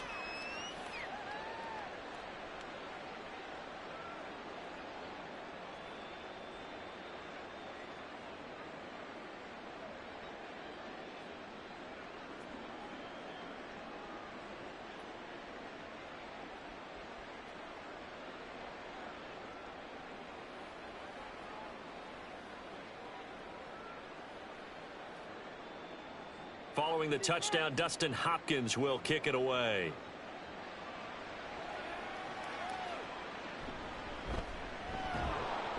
And he won't get this to the 20-yard line as he's down at the 19. Pittsburgh offense making their way back out. Good drive last time. Really effective passing the football. Do you maybe mix it up, now go to the ground game and surprise the defense a little bit? I would anticipate the defense making some changes, but I wouldn't necessarily just absolutely go in the opposite direction. They're doing so well throwing the ball. Yeah, why I wouldn't change it up until they showed me a reason to do so.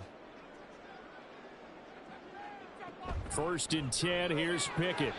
And oh, that nearly their first pick of the game, but it falls down to the ground, incomplete.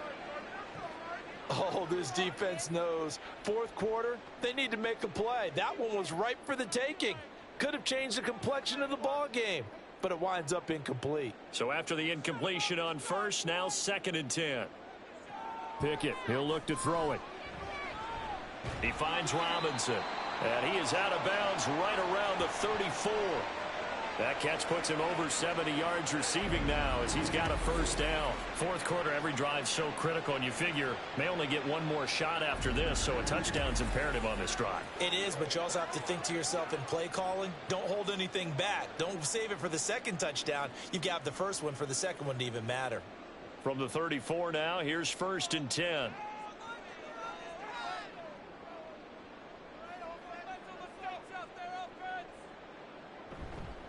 Now Harris. And for one of the first times tonight, he's going to be held up at the line of scrimmage. And give the tackle to Anthony Walker. His carries tonight, they're getting up there, so maybe one of those every now and then is understandable. I would agree with that. Understandable every now and then. Sometimes you come back and you fake it to him and go play action. But other times you say, okay, they got him on that one. We'll come back to him in another carry. A 2nd down pass play there, but it's incomplete. Well, he left no doubt about that one because even though he hasn't left the pocket, he's got a receiver in the area. So it's not grounding, even though there was no way that ball was going to be caught. They had the incomplete pass on 2nd down. Now they need a big play here, 3rd and 10. Pickett back to throw. He's going to sling this deep downfield. That's going to be knocked away and incomplete. Going for the knockout blow right there. I think if I'm up 2 scores, I'd be worried about an interception, but playing this way is what got them this lead. So you may as well ride it out to the end. The Steelers send out their punter now, as he'll come on to kick for a 6th time tonight.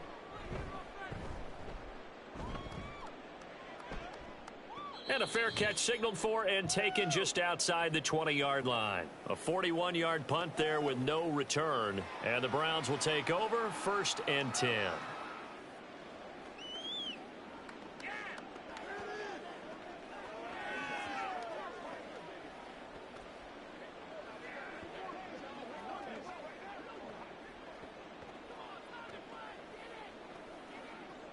Watson and the Browns now with a 1st and 10 at their own 22. Watson off play action. Wide open, Amari Cooper. And up to the 35 before they're able to knock him down.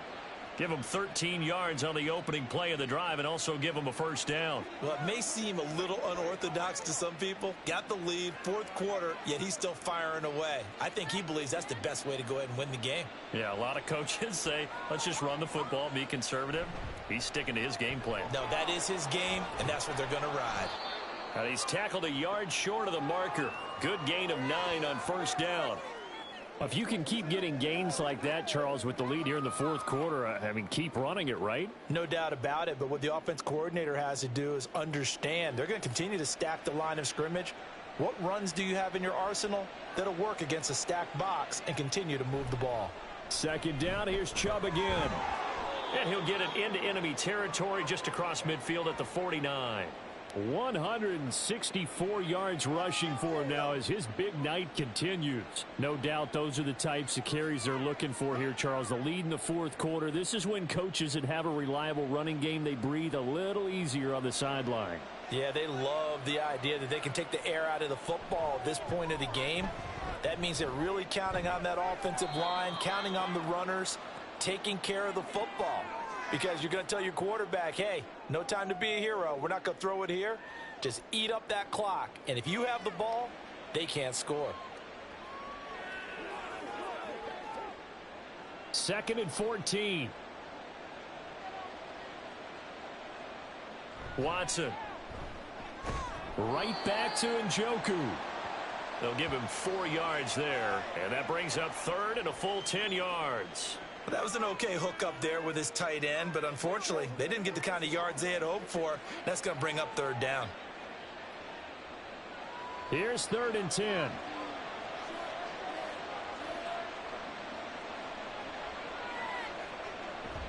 Now a play fake, and it's Watson. And the Steeler pressure too much here. He's going down. Alex Highsmith bringing the pressure yet again. That's his 3rd sack here tonight. Well, it's been a little bit of feast or famine because he's thrown for decent yardage, and obviously they've got the lead, Charles, but now he's been sacked 4 times. And what I'm focusing on is his toughness in the pocket. Because you mentioned the feast or famine part, he's played well in between being dumped on his back. But every time he's had a chance to throw the football, he's been impressive. George Pickens back out now with the rest of the offense. They might want to mix something up defensively because he's been shredding them a bit, hasn't he? That he has, and even with all the changes that you know are going on the defensive side of the ball, he's still finding ways to get open, finding the right spots, and the delivery's been pretty good too. He's over 100 yards, has the 1 touchdown score to this point. Quick completion here to Johnson. And he takes this up to the 40-yard line before being corralled. It'll be a gain of 10 to start the drive out. By a few inches, that'll be a 1st down. Was that a design pass, or what was that? It was built into the play call. He had the opportunity to either hand it inside, keep it himself to run it, or do what he just did. Throw that pass inside, hitting a receiver on the run. A run with Harris out of the shotgun. And maybe a measure of revenge there. He's had his way in this one, but this time they get him behind the line. Jeremiah Owusu-Koramoah. Big impact play, a tackle for loss. Well, that was one of the few times they've been able to contain him thus far. He's over 100 yards for the game, but he lost a bit off his total on that carry. Looking to throw, Pickett. Oh, that's into a sea of bodies, and it's intercepted. Picked up by Denzel Ward. Inside the 10. And he takes this one back into the end zone, and the Browns defense has a touchdown. Well, that's what you get, apparently, when you try to take on a Pro Bowl cornerback. I mean, what a play there to make the interception and also bring it back for 6. And he is so good that we've seen teams absolutely stay away from throwing the ball at him. Here, he's just reading the quarterback's eyes the entire way, makes a great play on the football, and turns it into 6. Now it's Hopkins to add the extra point.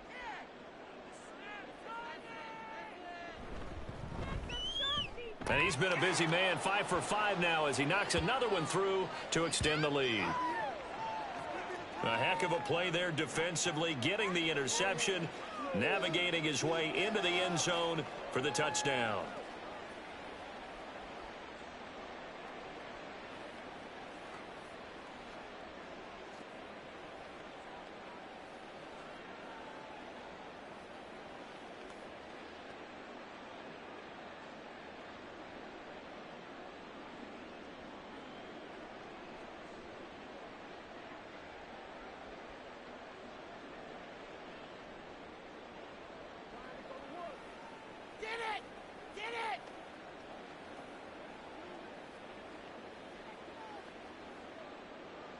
So they'll get another shot on offense following that pick 6, and now the kick is away. This taken in right around the goal line. And he'll go down as this drive will start at the 25-yard line. And the Steelers set to take the field. And that last pick 6 may have been the backbreaker as they now face a 3-score deficit in the 4th quarter. They need points quickly.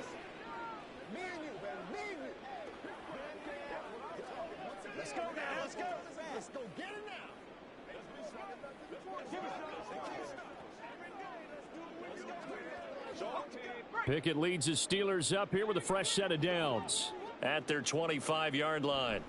After the pick six, here's Pickett to try again. And the Browns pressure gets to him that time, and he's going to go down.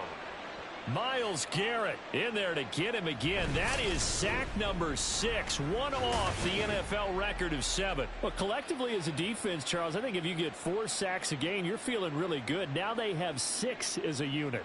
And that type of a number is just staggering because there's so many ways to try and counteract it. But in this case, they've got no answers for this unrelenting pressure coming at their quarterback.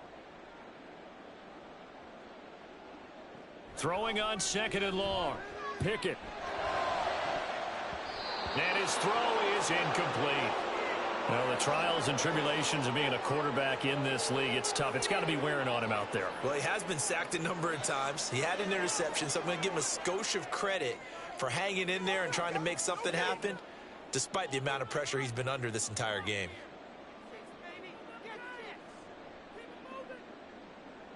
Now on 3rd and long, they'll look to throw. And that will be incomplete as well. At this point, down big, you'd have to imagine this defense are just going to sit back, blanket the field as best they can. Yeah, this is actually the easy part of the game for them because, just as you noted, they can sit back, keep everything in front of them. But they've blanketed the field the entire game using a variety of coverages. And on 4th down, on is the punt team sending this one away. It's a 45-yard punt, 6 yards on the return. And now the Browns coming out on the field. Well, the win for them at this point seems pretty assured. I mean, still a decent amount of time left here in the 4th quarter, Charles, but you got the football. You're up 3 scores. They have to be feeling really good about where they're at. I love your observation skills, partner, because I think you saw them charge onto the field fired up about another chance to get into the end zone. Looks to me like this group is ready to crush any hope left on the opposing sideline, and they want to do it with some gusto, too. And he'll manage to pick up about 4 at 2nd down. That's it. That's what you want. Straight ahead positive gain. Just keep that clock ticking.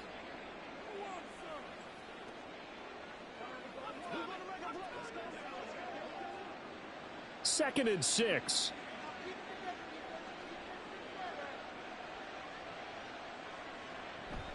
Here's Chubb on the read option. And he'll get this one across midfield and down into Steeler territory. Give him 4 on the carry, and it'll make this a 3rd and about 2. Brandon, I've got to think this offensive line has got some smiles on its faces. And I know it sounds crazy, but they practiced for this back in training camp. They knew they'd be in situations where it'd be extra defenders in the box coming after them, trying to keep them from locking down a game. Right now, they want to show the world they're up to the challenge. Now throwing on 3rd down there, but he cannot connect. Well, 4th quarter with a 3-score lead here, Charles, but they're still going back to the air and looking for more points. Well, with this game well in hand, it's an opportunity for the guys to come off the bench and get a chance to play. And a lot of coaches, they want to run their full playbook no matter who's on the field. And Bojorquez on to punt as he gets it away. And no one there to stop it. Hits at the 8, but it carries all the way into the end zone for a touchback. And Pittsburgh getting set to take the field. Well, we said it at halftime that they would need a nearly perfect second half to erase that deficit that they were facing, CD. But unfortunately, the second half has pretty much been a carbon copy of the first. Yeah, that early lead was almost insurmountable the way their opponent was playing. And, partner, they do have some good news, though. This one is getting close to being over, and they can try and hit the reset button starting tomorrow. Pickett to throw on 1st down. Got his man complete over the middle. That's Johnson. And they're able to get this one across the 35. 18 yards the gain for number 18. A 3-score game here late. You can probably rule out the comeback, but certainly some kind of a moral victory to be had if they can get a few more points to close things out. And to that end, a nice pass play there to push things downfield. Yeah, and we know in this league, a loss is a loss, and no one wants anything to count as a moral victory or, boy, something that feels a little bit cheap. But if they trim that lead down to just 2 scores, that's still a benefit to this squad. Now it looks like we're going to get a stoppage here. An injured Steeler on that last play. While they come out and take a look at him, we will step aside for just a moment.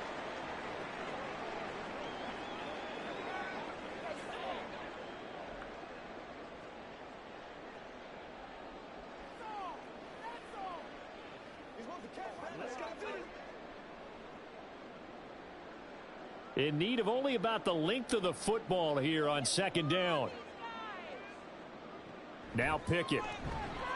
Got an open man. It's Pickens.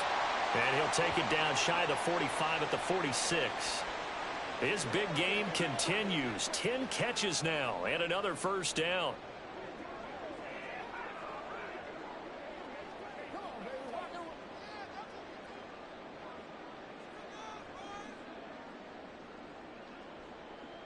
Pickett, he's going to throw it again. Now they set up the screen. That's complete. A good convergence there defensively. Only a yard, and it's second down. Good reactions there defensively. That screen was a little slow in developing, and they shut that one down with little gain. Ball spotted at the 45. Here's a 2nd and 9. Pickett will look to throw it here. Throw left side complete. That's one. And a nice job to break free of one tackle, but it slowed his momentum somewhat, and he's taken down right after. So the screen good for only 2. Now it's 3rd down. You got the big lead defensively. Willing to give him that underneath stuff, right? And this is why you work on your tackling. Tackle them after the catch, inbounds, keep the clock running. Just go ahead and bleed the game out that way. Pass taken in by his big tight end. And he'll cross over out of bounds right at the 25. The passing game in rhythm right now for Pittsburgh. There's another first down. Well, those are the types of plays they probably wish they had made more of in the first 3 quarters. And this deficit going to be tough to overcome here in the 4th. But a nice first down and a pickup on that throw. Yeah, and this is where as coaches, you're looking for effort and execution. Even though the scoreboard is going against you, you want to find out who's going to fight, who's going to scrap, who's going to keep their heads up and continue to play. And not a common sight, at least on this drive. A momentary setback, though, for this passing game that has been moving well this series. Good thing for them, though. Still 2 more downs to connect and try and pick up another first down. An incomplete pass leads to 2nd and 10 from the 25. They'll stick with the passing game as he looks to throw. And the catch made by Johnson. That'll leave them with a 3rd and 2 coming up. They got 8 yards there. Timing is so important on a route like this because he's going to line up out right and then cut straight across the field. I think the ball might have come out a count or two too late because by the time he was able to secure it, not much of a chance to turn it upfield. Play number 9 set to come here on the drive on 3rd and 2. Oh, this is going to be caught along the sidelines. Probably shouldn't have been caught. He's going to lose yardage there. They'll wind up losing a yard on the play, and that'll bring up 4th down. No surprise they decided to throw on 3rd down. A little bit of a surprise that they completed the pass and lost yardage on the play. And they're indeed going to go for it here on 4th down. So trailing here in the last quarter, let's see how this plays out. Pickett, 4th down, desperation time. And this is going to be caught along the sideline. Nicely done, but right at the line of scrimmage.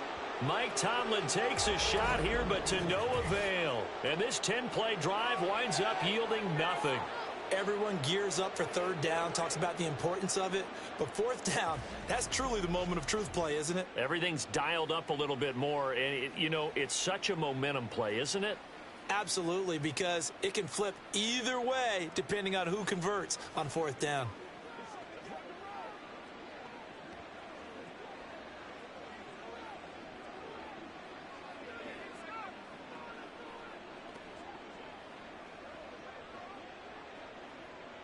Watson and the Browns now with a 1st and 10 at their own 18. They'll try and wind down some clock with Chubb. This will be stopped about 2 yards shy of the marker. 8-yard gain, 2nd and 2. Good gain there on 1st down and keeps them in a running situation probably. They did everything right on that play, didn't they? They got the leverage up front, good blocking, nice hole for him, ends up picking up nice yardage, stays in bounds to keep the clock rolling. They are in charge of this scenario right now. They want to stay that way. And not in any rush offensively. And this one will go to the 28-yard line. 2 yards, good enough for a first. Just 2 minutes remaining here in the 4th quarter of what has been a one-sided affair. So the Browns in possession of the football here as we get you reset. And no doubt what they're looking to do is just salt away the final couple of minutes and escape with a win. And they get him down, but not before he takes it across the 40-yard line. 14 yards, and it's a Cleveland first down. At carries like that, that's how they're going to continue to salt this thing away here, Charles, in the fourth quarter. Yeah, how about that? A new set of downs. Clock continues to move. No better way to close out a game than to tap those mastodons you have up front and say, guys, keep pounding them. Let's keep the ball, keep their offense on the sidelines, and let's close this one out. Chubb with a first down carry as he'll get about 3 out of it. Make it 2nd and 7 coming up. Yeah, I don't know if it's exactly a win-win, but if you're on offense, you'll take that kind of a run, all right? It was kind of stacked up, found a little bit of yardage, and frankly, they're pretty close to staying on schedule on offense. The playbook is still open for the coordinator.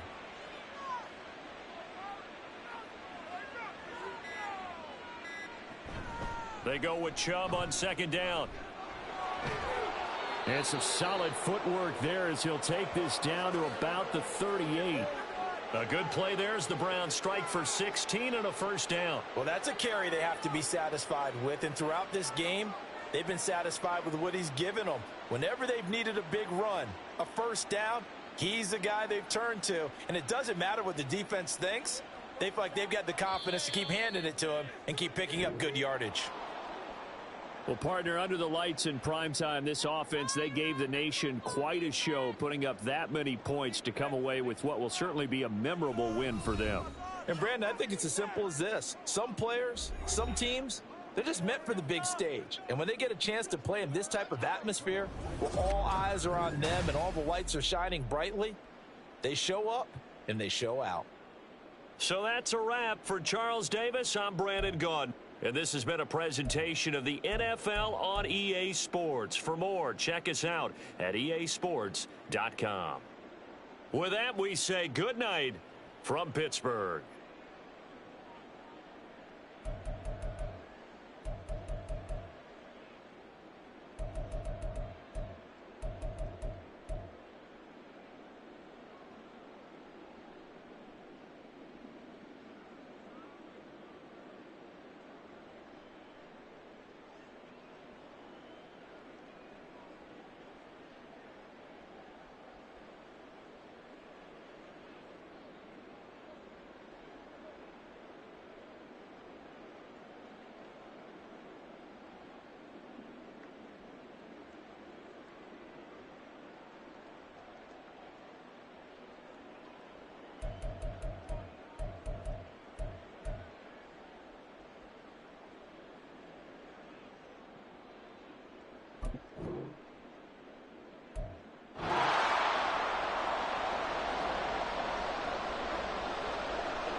The kicker, Chris Boswell, has it ready to go, and we are underway from Pittsburgh. On the return, here's Jerome Ford.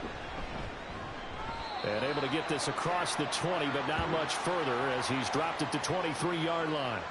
So here come the Browns for their first drive on offense.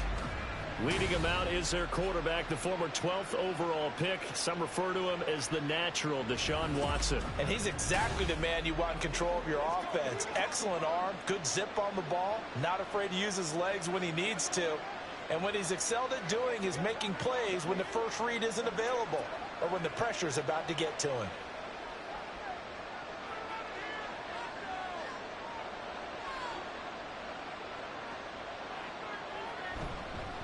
Now the NFL's third leading rusher last year, it's Nick Chubb. And he'll take it forward for about 5 up to the 28-yard line. That's a really nice job by them picking up the run blitz and detecting it and blocking it and turning it into a nice run. And a lot of times you think if you blitz a running play, you're going to smother it. But a lot of the blitzers, they come in a little bit high. They don't have great leverage, and they're easily blocked and turned to the side. Second down, here's Chubb again. And he'll earn a couple of tough yards past the 30 to the 31. And this is why aggressive defensive coordinators love to blitz. It wreaks havoc because they end up taking their attention to the blitzers, freed up the D lineman to make the play. Third play of this opening drive as they're looking at a 3rd and 3. Now it's Watson. That is caught. And he is going to have a Browns first down as they're able to get the 3rd down conversion. I don't care how many times we see it. I still get a kick out of watching quarterbacks and receivers do the pass tree in pregame warm-up. But I always remember that when we go to practices, we see that after practices as well. They really tune it up, don't they? They tune it up. They know why they do it for these situations. First down. And they build that trust, and that's why they're able to find him in this type of a situation. On first down, they'll run with Chubb. We'll get this up to about the 44. We've called a lot of games, but we don't normally talk about inside linebackers being that fleet of foot, do we? No, he was able to get outside there to make that play. Yeah, and you know what makes them faster? Their ability to read plays, understand what offenses are trying to do, and put themselves in proper position. 2nd down and 8.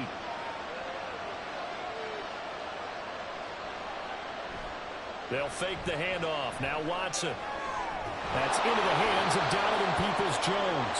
And they're going to have themselves another first down as the tackle's made at the Steelers' 36. A good pickup there of 20 yards.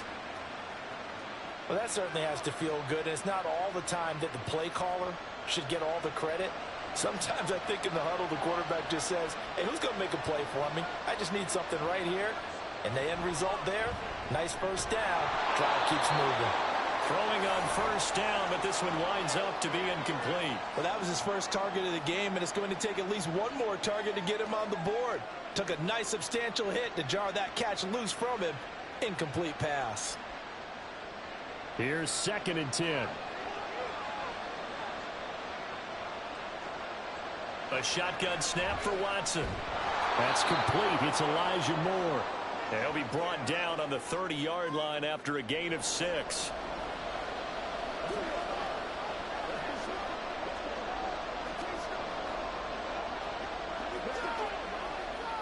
This will be the 8th play of the drive here. 3rd and 4. Watson now to throw. Able to find the open man. That's complete. And they're going to have themselves another first down as the tackle's made at the Steelers' 19. The 3rd down conversion successful. A gain of 11. Oh, there's going to be a little bit of regret there because they certainly had the chance to get off the field here, just giving up a field goal attempt. But they couldn't get that stop on 3rd down. Now they have to hunker down because guess what? That drive continues.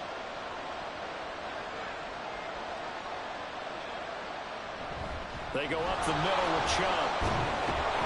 And he's going to push his way down to about the 12. It's a 7-yard carry to set them up with a 2nd and 3. Pretty effective run there, and now they can start to smell that end zone. Pound the rock. Make sure you use your O-line to set the tone of dominance and physicality, and pound the rock. Now 2nd and 3. They run it again with Chubb. And he's going to be brought down just shy of the 5 at the 6. That play gets him 6 yards and sets them up with a 1st and goal. Couple of nice carries back-to-back here, establishing the ground game a bit. Yeah, these aren't bare-bones runs now. I mean, they're getting substantial yardage, the kind of yards you're looking for, right? Let's go ahead and use a cliche. Stay ahead of the change, right? 5 or more yards each time. That's what you're looking for in setting a tone and getting your offensive line going. Good sign on the opening drive. And this play doesn't go anywhere. Backwards, losing yardage to the 11. Sometimes you just sit back and marvel at what he can do defensively. Speed, strength, quickness, he's the whole package. And that package just wrapped up the runner for a loss. So they get pushed back to the 11, and here's 2nd and goal. A give. This is Chubb. And he'll get this one down to about the 10-yard line. Only a yard there, and that'll bring us to 3rd and goal. Driven it down the field nicely here on the opening drive, and now it's put up or shut up. No doubt about it, because to make that type of a drive and ultimately kick a field goal would feel very disappointing. But I'm just wondering, is the head coach thinking, is this 4-down territory? Might he go for it? Meanwhile, on 3rd down, they take a shot at the end zone.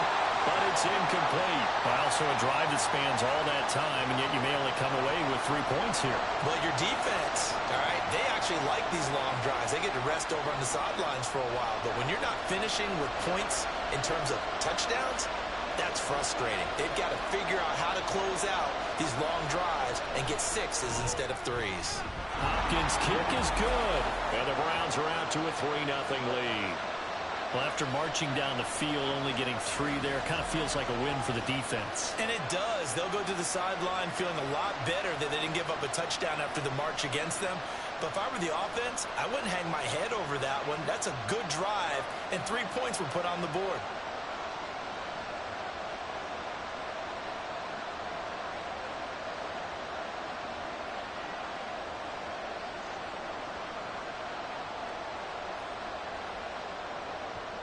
Following the made field goal for 3, Hopkins now to kick it off.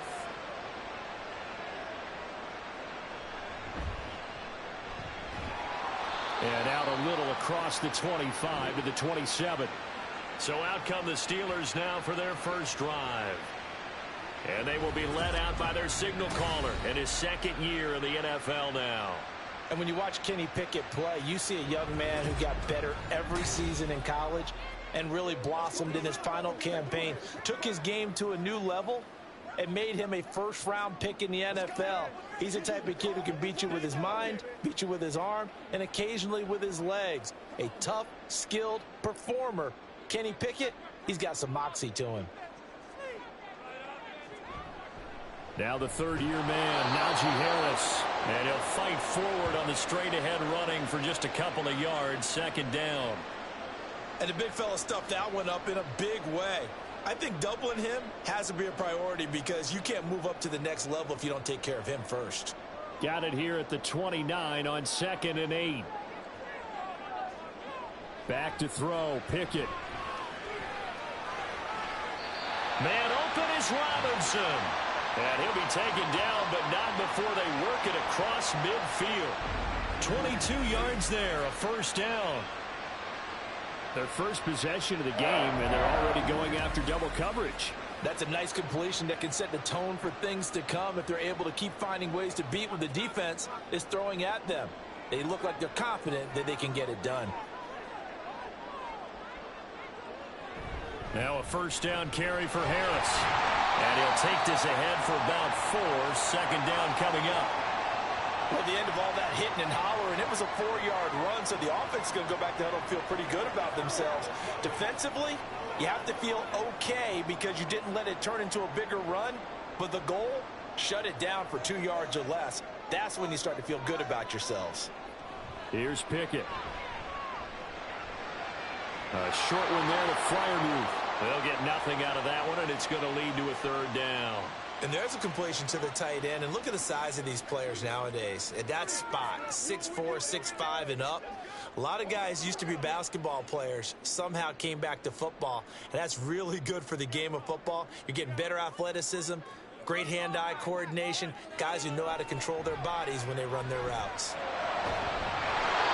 Throwing there, but this pass is going to wind up incomplete. Not a great start dropping his first target, but let's face it, it won't be his last chance because he'll get opportunities to make up for that one throughout this game. On 4th down, here's Presley Harvin on to punt.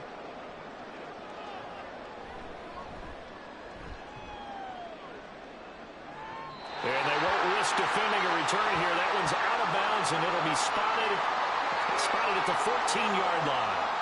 2nd drive coming up here for Cleveland as they return to the field on offense. Their drive last time, it stalled out. They were forced to take the short field goal. And the key phrase, you nailed it, forced to, because you know coaches look at these short field goals as a last resort, right? To them, that's not how drives are supposed to end. You're supposed to put 6 on the board. That's a consolation prize, like going to the county fair. You don't get the big stuffed animal on that one, do you? No, you don't go top shelf. That's bottom shelf material. And now a throw on 1st down there, but it's incomplete. Just a little beyond the reach there of his receiver. That's probably one he wishes he had back. He wishes it had been 7-on-7 in practice, or maybe even routes versus air, because that's a completion he makes, 9.9 times out of 10? Just missed that one.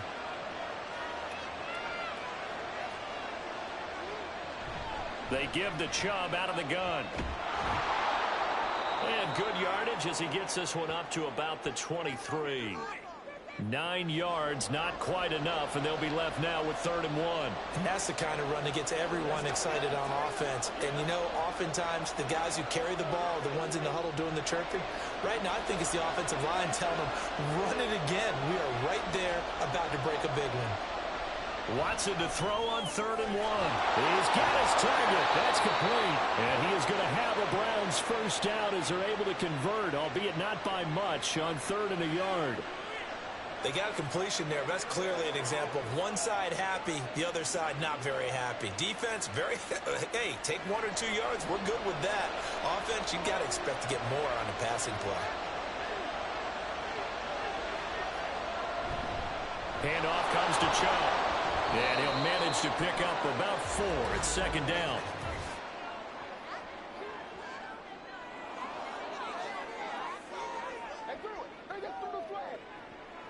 Well, you hate that defensively. They had him pretty well corralled, but the face mask, that obviously changes things. Yeah, it's a bit frustrating because you feel like you did everything right. You had him stop, but the hand gets up just a little too high, and the natural inclination is to hold on, and that's going to get called every time.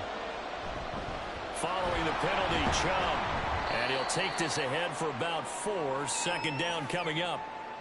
Well, on every play call, you realize it's not going to go for a touchdown, so a lot of your calls are setting things up for maybe later in the game, trying to establish the inside run with toughness now, hopefully get to the perimeter later, and let's face it, you could do worse than a 4-yard run on 1st down. 2nd down, here's Chubb again. And he's down right around midfield after a gain of 2, maybe 3. I do know from experience that when you slow down someone's running game, you're now doing the dictating on defense. And guess what? Now you're getting ready to tee off on their quarterback because they have to throw it all the time. But you still have to be alert for the draws and other plays of that nature to make sure you don't get hurt. From the 50, it's Watson. He had a man open, but he missed him, and it's incomplete. That is certainly one way to frustrate a quarterback. When those extra defenders on the field, dime package, lots of speed, no space to fit in the football. On 4th down on is Corey Bojorquez to punt. The back deep for the Steelers is Calvin Austin.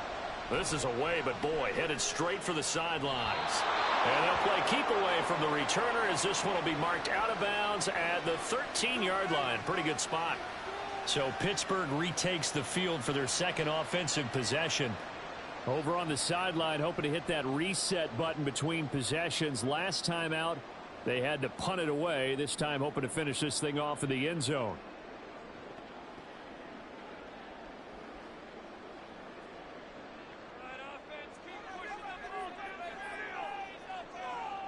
They'll bring one of the tight ends in motion left. A handoff to Harris to begin the drive. And he stopped immediately there. The linebacker, Jeremiah Owusu-Koramoah, on the tackle. As usual, the hallmark of a good run defense, linebackers making plays near the line of scrimmage. Absolutely nowhere to run there. Now it's 2nd and 10.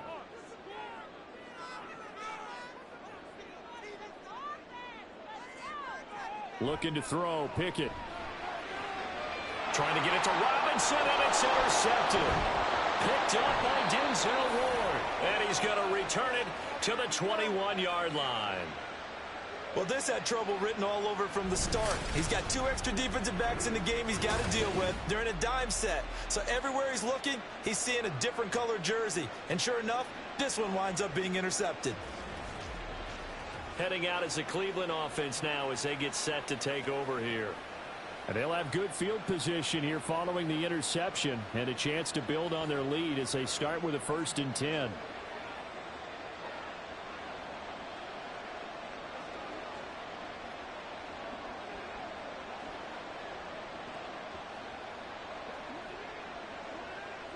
They had to settle for 3 last drive, hoping this second go-around ends in 6. In good position, 1st and 10. Now a throw here going to be taken in by the tight end, Njoku. It'll be a gain of 5, And that'll make it second down. That's probably as simple of a throw as he'll have all game. And good for everyone. Good for his completion percentage. Good for the receptions for the receivers. But you know how they work on that. They have footballs with no laces. So that as soon as you get the snap, you're just throwing the football. All right? You're not trying to find the laces and grip it a certain way. That takes time. Just get the ball and throw it. So that's how they practice it all the time now, too. Now a second down throw for the end zone, but it's incomplete. That's a pretty play there. Got in at the last second, helped force the ball free, and kept them out of the end zone.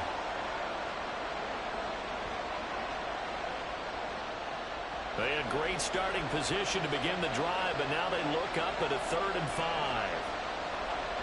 To throw is Watson. Now we're behind his man, incomplete. Oh, that's going to hurt a bit because they needed to come through with a completion there. Now a drive that started with great field position is facing 4th down. Here's Dustin Hopkins now to try the field goal. A 33-yarder from the left hash. Hopkins' kick is good, and that will make it 6-0. So the interception set him up with terrific field position, but 3 points, the end result. Yeah, we can make this one pretty simple, partner. You always want to end drives with points, but that's one that you're going to look back on and probably say, we should have done better there.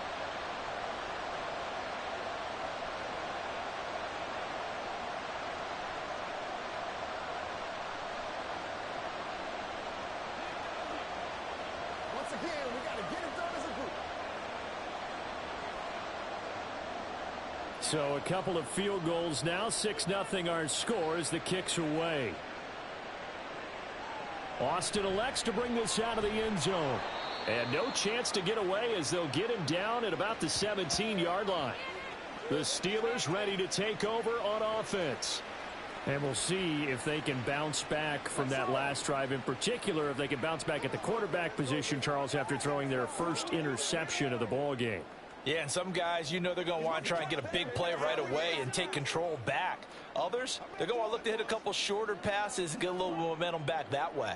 But for the defense, that goal's not changing a bit. They want another pick. You're exactly right about that. In fact, you've got to watch them a little bit because in coverage, they may cut down their gaps a little bit, maybe their splits a little bit in order to try and get to the ball even faster. And he roams across the 20 to the 24-yard line. 7 yards on the pickup there, and it'll leave him with a 2nd and 3. Well, that run right there was an offensive line coach's dream, wasn't it? Guys picked up all of their assignments, created a nice gap for the running back to get through, pick up 7 yards. Yeah, he's probably chortling on the headset right now saying, we got it going, boys. Let's keep it going. Now they'll fake the jet sweep, but now here's Pickett off play action. Throwing quickly there, but it's incomplete. They've given him some different looks here defensively in the early going. He's only hit 2 of his first 5 passes. With a big 3rd down coming up, he's hoping he's got a play dialed up that can take advantage of whatever the defense throws at him. So the incomplete pass on the last play, and that leads us to a 3rd and 3. Trying to pick it up on the ground with Harris. And oh, he's just going to be short here, barely. Maybe by a half a foot. It'll be 4th and inches. 4th and short, partner. I mean, this would be a really risky call. Here we are in the first quarter. On your own side of the field. Side of the field. But, boy, what a tone setter that would be to go for it and get it, wouldn't it? You're gritty today. I like it. I'm feeling it. On is Presley Harvin now as he'll send this one away. Pressure coming, and this looks like a short kick. Fair catch called for and made, but now we'll have to see about the penalty.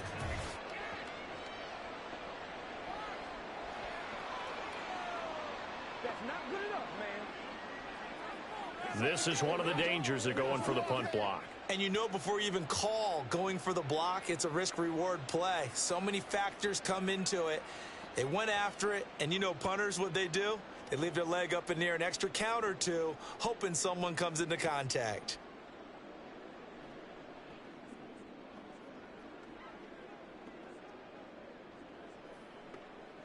A lack of discipline defensively on 4th down, and now that leads to a 1st and 10. From the gun, here's Pickett. Pass complete. George Pickens with it. And he's able to get this one down to the 40-yard line. strong gain on the last 2 plays. They've moved it a combined 33 yards. But one of the ways that quarterbacks keep all the receivers alive in a play, never lock in on any one guy. Make sure you keep your eyes moving, scan the field. And here he finds the open guy for a nice pickup. On the give, this is Harris. And he gets this to the 35. Good for a gain of 5. That's a really nice, tough run inside, and they gained 5 yards on it. And to be frank about it, most offenses don't expect to get 5 yards on a play call like that. So when they do, they go back to their huddle with a little pep in their steps. They're starting to think that they're starting to dominate the line of scrimmage. Again, it's Harris on 2nd down. And not much running room. Down to the 32. Still a couple yards short of the first as the 3-yard gain brings up a 3rd down. Some of the most unselfish players on any football team, defensive tackles, because we ask them to just eat up blocks and allow other people to make tackles. But when he can make a play himself, as we just saw there, that's a big day. On 3rd down, here's Harris. And he'll be taken down, but he does have 1st down yardage. 4 yards on the pickup, good enough to extend the drive. We all love to have a home run hitter in the backfield. Guy can take it the distance. But in short yardage, trying to pick up 1st downs, that big guy, always a nice luxury to have, isn't he? They'll keep it on the ground. Harris again. He'll get a nice chunk there on the 1st down run, and it's 2nd and 4. Well, they're making an effort to get the ground game going tonight. So far, it's working. I like what we're seeing from the offensive line. They seem to have the leverage going, and they're controlling things and reestablishing the line of scrimmage, moving that defensive front backwards, but also like what the runner's giving us, too. It appears that he's been waiting all day long to get out here and take off. Throw left side, held in by Pickens. And stopped a few yards shy of the goal line at the 3. That puts him in excellent position, 1st and goal after a gain of 19. And coming into this ball game, this was an offense that wasn't just talking about the notion of ball control. They were preaching it. They wanted to win the time of possession battle, and they've done so here. This drive's taken up quite a bit of the 1st quarter. Now they are set up 1st and goal. Harris. He is into the end zone for a Steeler touchdown. Just power football there, down near the goal line. Give it to him. He's able to push his way across. Yeah, they went heavy there. Sometimes you have those big offensive linemen come in, have to report like they're eligible. But all they're doing is getting a good stance, blocking, and getting their runner across the goal line.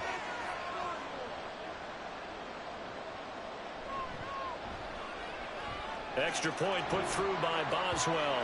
And they take the lead here at 7-6.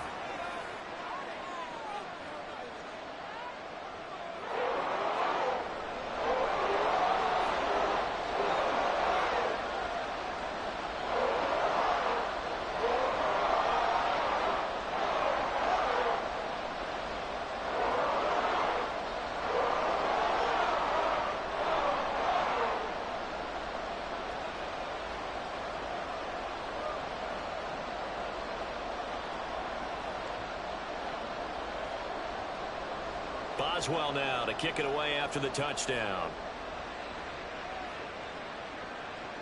This taken in at the goal line.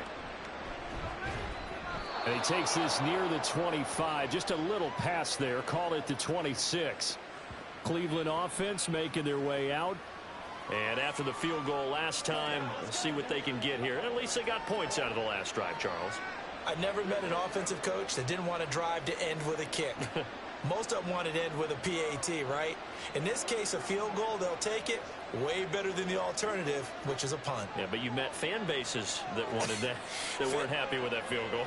I haven't met a fan base yet that wants to drive to end with a kick, other than the extra point. That's it. Oh, the ball is out. Watson lost it.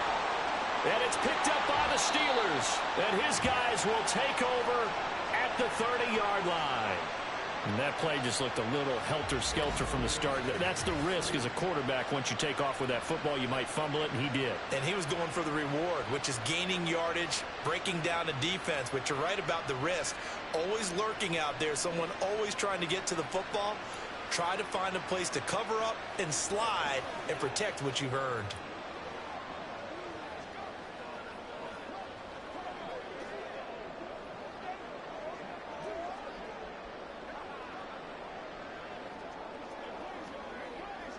So 1st and 10 now from the 30.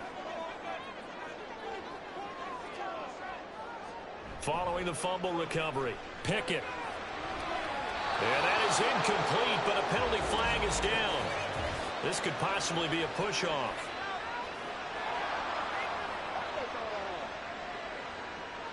Looked like some hands both ways. They got it on the offense. And sometimes there's a fine line between being the receiver and the DB, and he knocked that one away. Might have caused an incompletion that could have been an interception.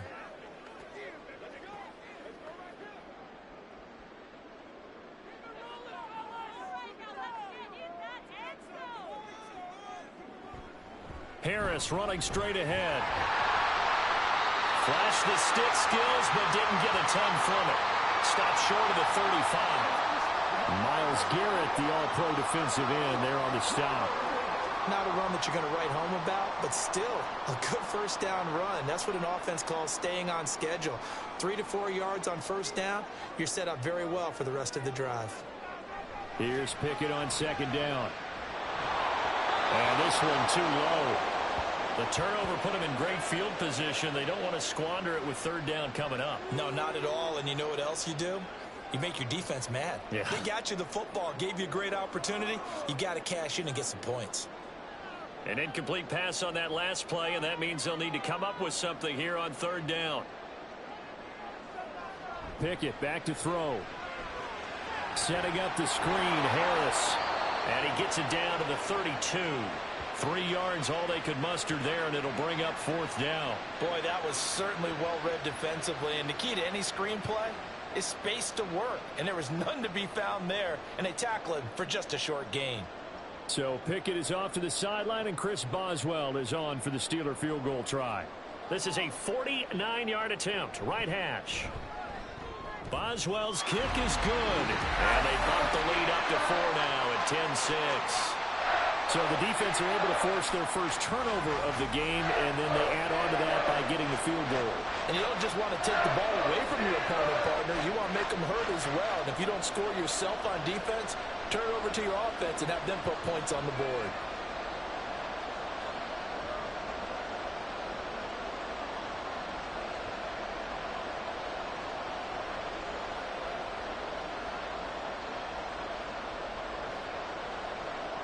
After the successful field goal try, here's Boswell to send it away.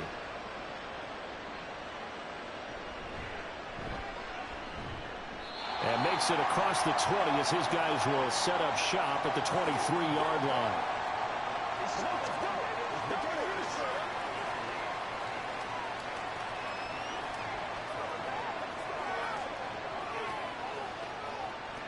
Trying to get one more in here before the quarter breaks. They start on the ground with Nick Chubb.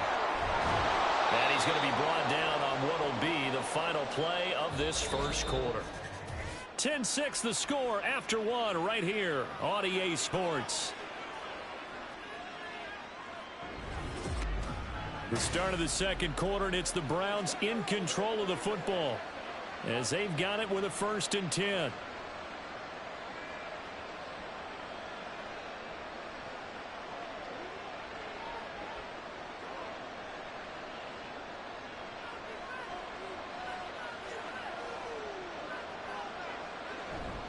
And again, it's Chubb.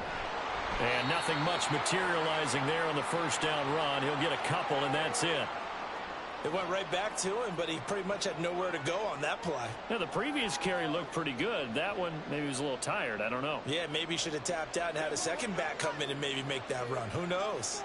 From the 42-yard line, here's the 2nd and 8.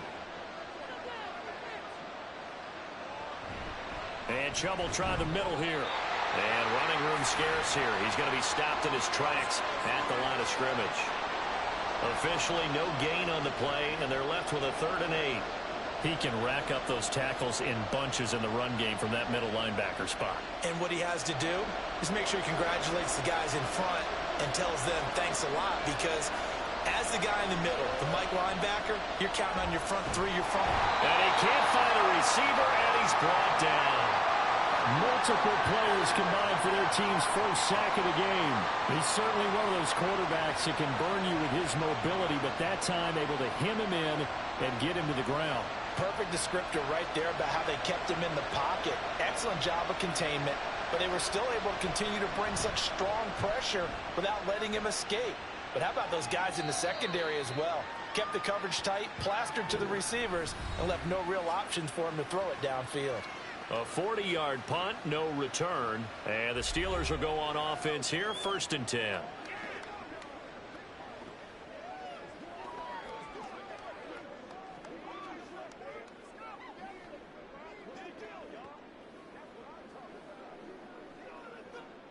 Pickett leads the Steelers up here with a fresh set of downs. At their own 19-yard line. Pickett will look to throw it here. That ball caught by the former Toledo Rocket, Deontay Johnson. And he'll be taken down, but not before he gets this football out shy of the 30 to the 29. Slant route's effective no matter who's running the route and catching the ball. But when you have a receiver of that stature, you have to be a little bit more precise throwing it. You don't have the same catch radius with the bigger targets. They hand this off to Harris, and he'll fight forward on the straight-ahead running for just a couple of yards, 2nd down.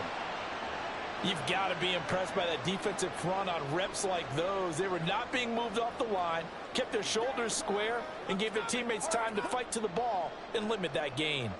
From the 31, here's 2nd down and 8. Pickett. Gonna let one fly for Robinson. And that's going to be incomplete. Good effort there, trying to take a shot, but it's 3rd down. That's some good closing speed there defensively, because that looked open for a minute. But that's great work with the ball in the air. Never gave up, converged on his man, and broke the play up. And the Steelers on 3rd down. They've only converted once in 4 tries. This is 3rd and 8. Pass to the sideline and pulled in. And he's going to be out of bounds right at midfield. And the play goes for 19 yards. Gives him a new set of downs. And that's how you pick up a 1st down. Not only does he make the catch, but has enough body control to get his feet down inbounds, toe tapping and dragging to make sure he gets it done.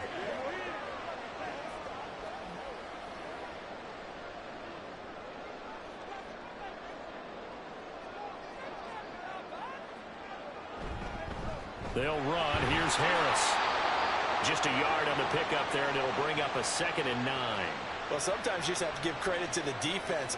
Great job there at the point of attack, holding up. They won their battles at the line of scrimmage, left him no space to try and run. A really nice job swarming to the ball carrier. So from just across the midfield stripe, here's 2nd and 9. Now Pickett. Forced out to his left. And he'll slide to a halt here, still a little shy of the 1st down marker. 6 yards there off the scramble, but it'll still leave him with a 3rd down. Certainly not the way they drew it up in the playbook, but that's why they love this guy back there. He sees things breaking down, and he's more than capable of finding an escape route and still getting a decent gain. Pickett, he'll look to throw it. A short one there to Freiermuth. And brought down, but not before he was able to break the tackle, and the extra effort moves the sticks. 8 yards on the pickup there, and it moves the sticks. As an unbiased observer, I think it would have been interesting to see what they would have done if they hadn't gotten the 1st down there. But since they did, I guess the point is moot. Yeah, they were right there in that middle ground, field goal range, punt, go for it. But as you said, they picked it up. 50 yards rushing for him now in the ball game. You know what really fires up offensive linemen? When the guy that is carrying the ball behind them can create his own space and break a tackle along the way. And the ball on the 30. Here's 2nd and 4. Back to throw. Pickett. Here's Johnson with a reception. And they're going to have another 1st down as he's going to be tackled at the Browns' 14. That one good for 16 as the drive continues. That's the third time on this drive that these two have connected with each other. They've got a real rapport going, and right now it's paying off with big chunks of yardage as shown by that last play. Here's a 1st and 10 at the 14-yard line. Looking to throw. Pickett. And he couldn't get that one to his man. Short of him, it's low and incomplete. Allen Robinson, the intended receiver. But it's going to be 2nd down.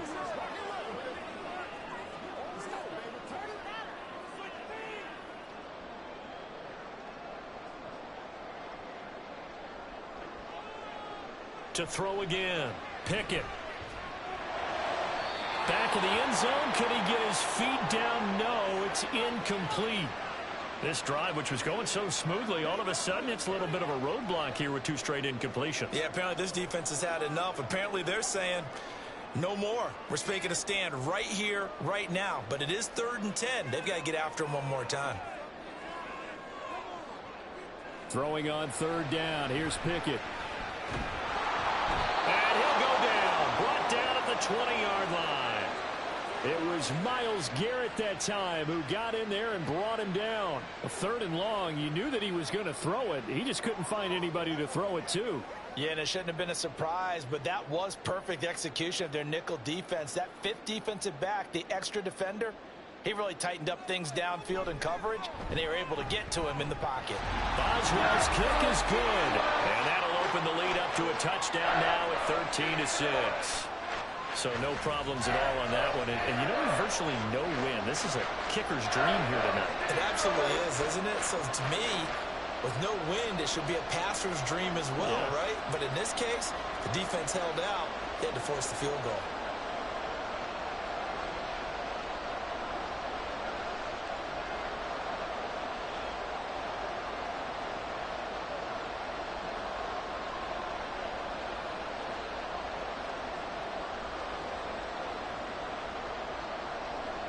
After the successful field goal try, here's Boswell to send it away.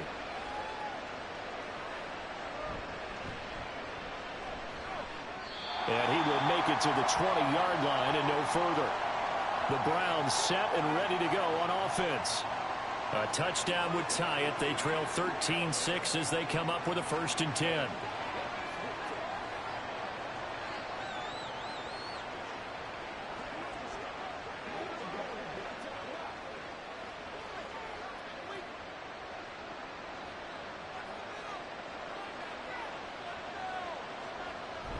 Faking the give. Now Watson. And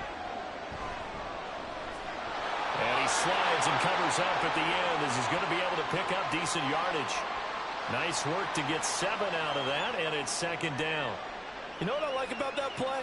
He didn't try to do too much on 1st down. He took what the defense gave him, put together a solid gain to bring up 2nd and manageable. Now they have a couple of plays to pick up just a few yards and a new set of downs. To throw on 2nd is Watson. Going out wide, finds Chubb.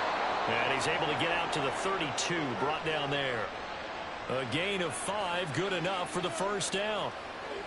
One of my old teammates called me the other day when he was watching the game. He's like, man, trying to watch an NFL game and trying to account for their passing game, that's difficult. And just when you think you get everything covered, here comes a back out of the backfield. And in this case, he picks up a 1st down. On 1st down, they'll run with Chubb. Get this one across the 45 before he's brought down.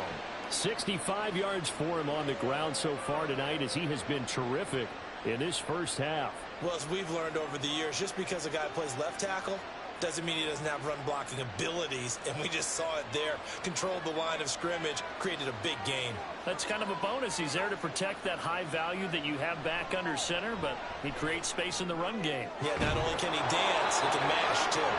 And he is tackled inside the 40, not quite to the 35.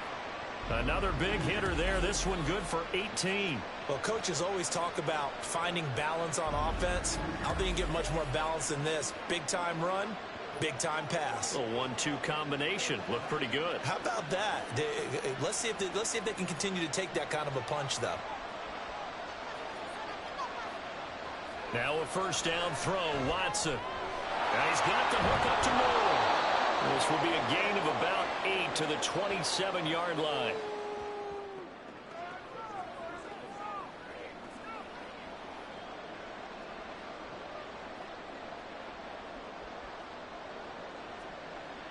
Second and a couple.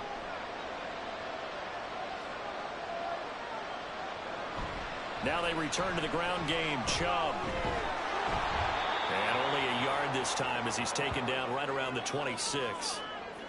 Watching that play unfold and watching him complete it brought back memories of doing all those pursuit drills to make sure you don't over-pursue and let a guy get a cutback lane on you. He did that very well. You praised him on tape yesterday for the angles that he takes to the ball. Took a great angle right there. Watson on third down. And that is incomplete. The Steeler defense locked in, forcing an upcoming fourth down. Whether that's a little grabbing, a little hand fighting, by any means necessary on third down, he was able to get the job done in the secondary and swat that one away.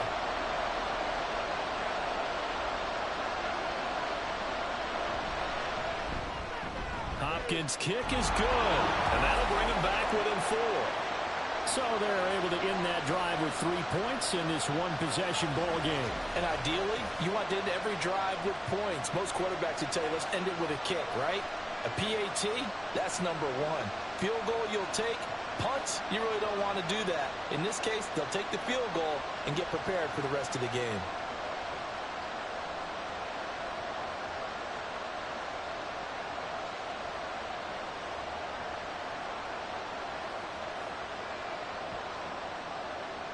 Following the made field goal for 3, Hopkins now to kick it off.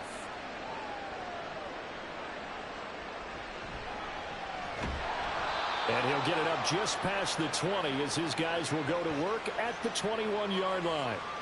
Now the Steelers getting set and ready for their next possession. And a methodical drive last time, but they couldn't get that knockout blow. They had to settle for 3. But you got to like what they've been doing along the way, right? It's almost like the body blows, the setup punch. As you said, they didn't get the knockout blow here, but that doesn't mean it can't come later in the game on another possession. And the defense on the other side, maybe a little gassed, right? Yeah, a little tired. And if nothing else, they just feel relieved getting upfield, only giving up 3. They don't exactly feel like they've handled the offense. Pickett's throw into the hands of Pickens.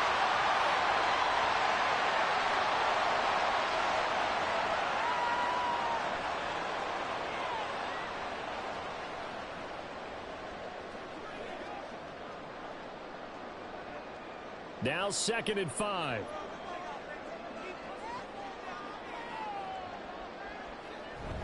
They run the play fake. Here's Pickett. Looking deep downfield. And that will be incomplete. Tried to dial up the long one way out there, but it'll be 3rd down. Sure, that pass was incomplete as they made an attempt to get a big one downfield. But that's okay because the second part of that is if you don't get the completion, at least you've told the defense you're trying to stretch them out a little bit, and they may have to change accordingly. Back to throw, Pickett. Pass taken in by his big tight end. And he will have a Steelers first down as they're able to get the 3rd down conversion. We often hear the phrase sure-handed tight ends, and he certainly fits into that category. Plus, he's got a quarterback who knows to look his way when they need a big pickup. And on this play, he finds him for the first down.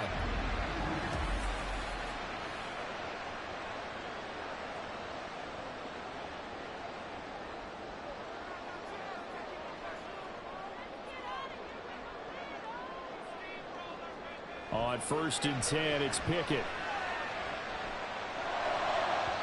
And incomplete on the deep ball. It's a tried-and-true formula, and I don't think it'll change for as long as we play football. If someone's trying to throw the ball and you can put pressure on them and make it tough, that's only going to help your defense. Yeah, he's since being hurried. He got rid of it before taking the hit, but incomplete. On 2nd down, this is Harris. And this one not going anywhere. They get him at the 44 for a gain of just a yard. Early down stuff's to put this offense in a precarious position. We know that securing the point of attack, especially against the big-bodied guys in the middle of this D, has got to be priority 1. The offense on 3rd down tonight, they're at 50%, 4 for 8. This is 3rd and 9. Here's Pickett. That is caught. And they'll get him down as he's inside the 40. The passing game in rhythm right now for Pittsburgh. There's another first down. That's a play that will likely be forgotten when you talk about big moments in this game. But plays like this are critical to keep drives going. And if points result, we'll call this play significant. Pickett now on first down. And his throw here's incomplete. It certainly looks like they still have some fight in them on this series because it seemed like things were headed for the red zone. But if this defense gets 2 more stops, they can keep them out of that area. 2nd and 10. Looking to throw, Pickett. Completes this one to Pickens.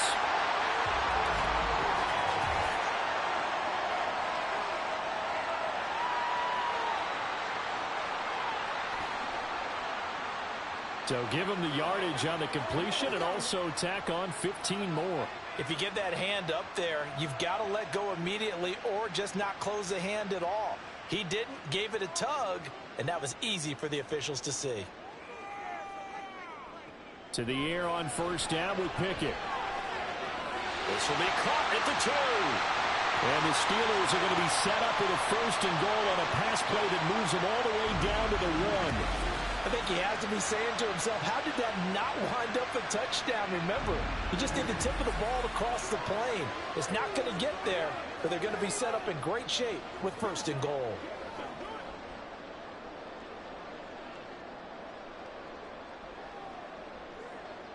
Now they'll bring one of their tight ends in motion right. Again, he'll drop to throw. And that ball is caught by Washington. Touchdown, Steelers. A 1-yard touchdown pass. And they're able to add on to their advantage. You got to figure down by the goal line. This is where a tight end earns his money in the high traffic area. And he's able to work free in the middle of the end zone and grabs that one for a touchdown. Extra point now by Boswell.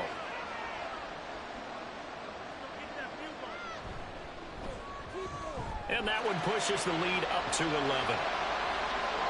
So that drive consumes 9 plays all told. And it ends with a Pittsburgh touchdown.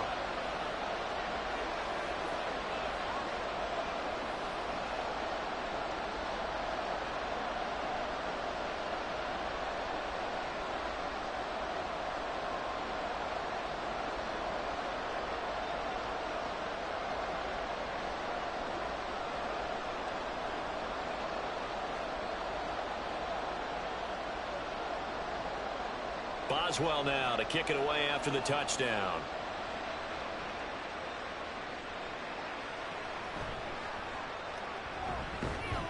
And he'll take it a yard or so past the 20, call it the 21. And now Cleveland geared up to take the field. And tough to win games if you're going field goal, field goal, field goal here. They got field goal last time. Now they'll be looking for a touchdown. They're looking for the big chunk now because, as you noted, the field goal way of doing it makes it that much harder and puts more pressure on every possession for you now.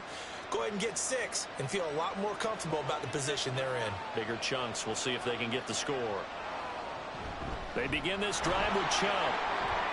And he's got it past the 30 before he's hit and dropped.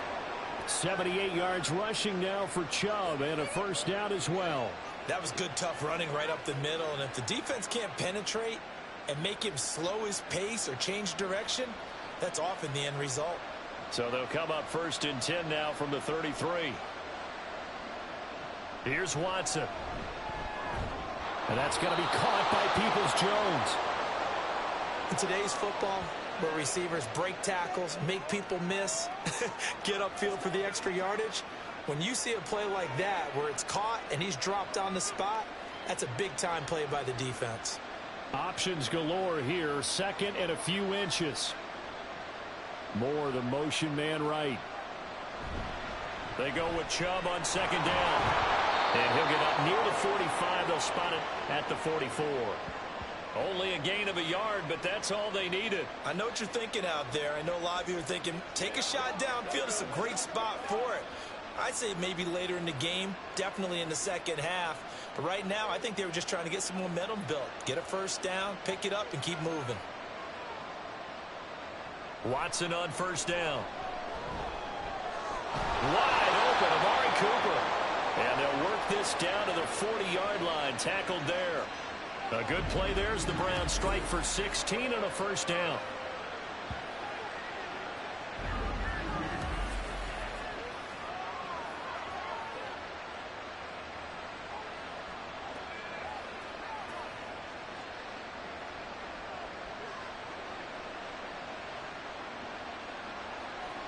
Back to throw, Watson. Looking for the out route, and he's got more. Calling a gain of 3 on the play, and it's second down. 2 minutes remaining in this first half of football. This a 2nd and 7 from the 37. Here's Watson. He'll get this to Chubb out of the backfield. And he gets this down inside the 35 before going out of bounds. And just 3 yards on the catch there. He couldn't get away. And that'll bring us to a 3rd and 4.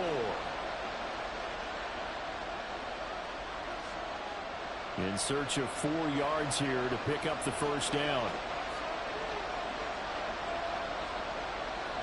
To throw is Watson.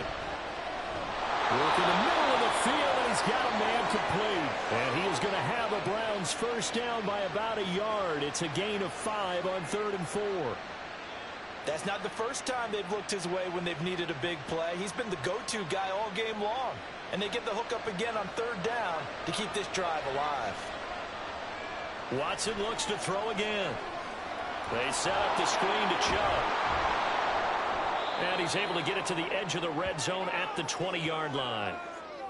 When you run a screen pass really well, you got to like the look of it because so many parts come together to make it work well. The offensive linemen, where they're faking people out, the back slipping out there, catching the football, then all of them going together as one unit downfield.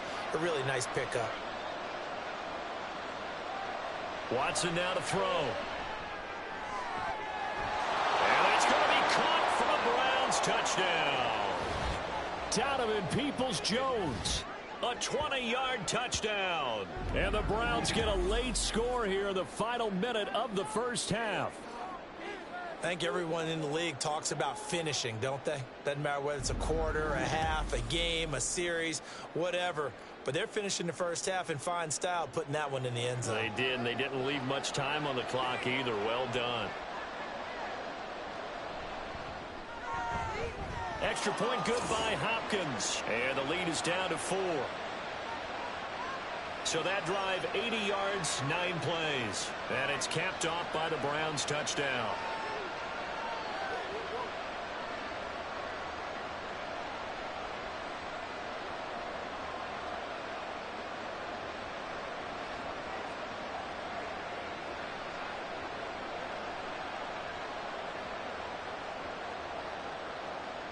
Following the touchdown, Dustin Hopkins will kick it away. And it'll come out to the 25. Austin not going to try and return it. The Steelers taking over now late in this first half. And we'll see how this is played. Offensively, they've got the lead. Not a whole lot of time left. What do you think, Charles? Well, it's tempting to try and add to your lead, but a mistake there, that can change things in a big way. I say go ahead, take the knee, get on out for the half.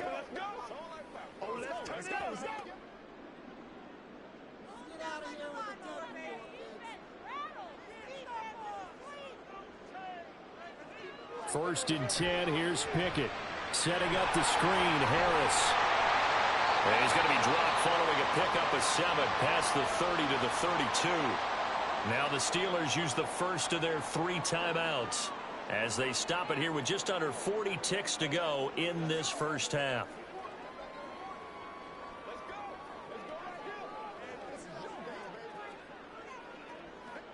They'll operate from the 32-yard line here, 2nd and 3. Now Pickett.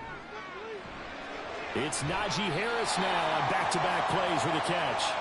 And he'll get it up to the 33-yard line. Now the Steelers use the second of their 3 timeouts as they'll stop it with a little over 30 seconds to go in the first half of play.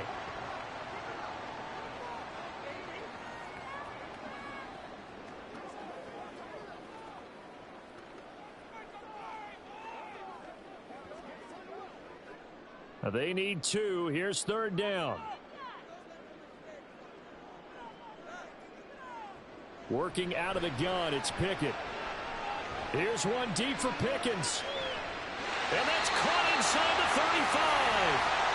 And he's brought down after a very nice gain. An excellent gain, 35 yards.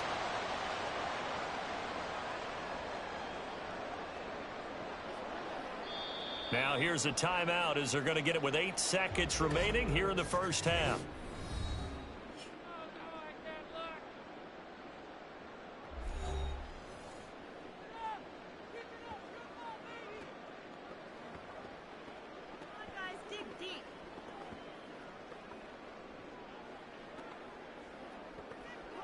So even though it's first down, here's the field goal unit on now to try to get 3 before halftime. Boswell's kick is good, and that'll make this a 7-point game. So he's been a busy man here in his first half. That's 3 field goals for him now. And not just 3 field goals, but 3 for 3. So even though the offense has struggled a bit putting it in the end zone, they've still been able to come away with points due to his leg.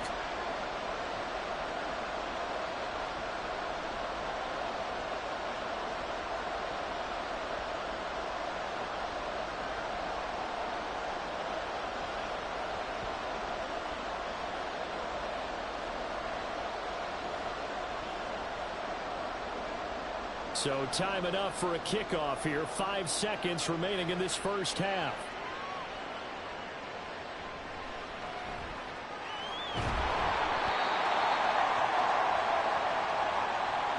So we have reached halftime with a touchdown. That's the difference on the scoreboard. As we'll send you down to Orlando, we check in with Jonathan Coachman for our EA Sports Halftime Report. Coach. Okay, Brandon, thanks very much. Back to you guys in a bit. But first, we welcome everyone to our EA Sports Halftime Report. We got a fine first half out of the former Alabama man, Najee Harris. He had a touchdown run that helped get his guys this halftime lead. Okay, Coach, yeah, adjustments likely going to play a big role in this third quarter in what's been a tight contest so far.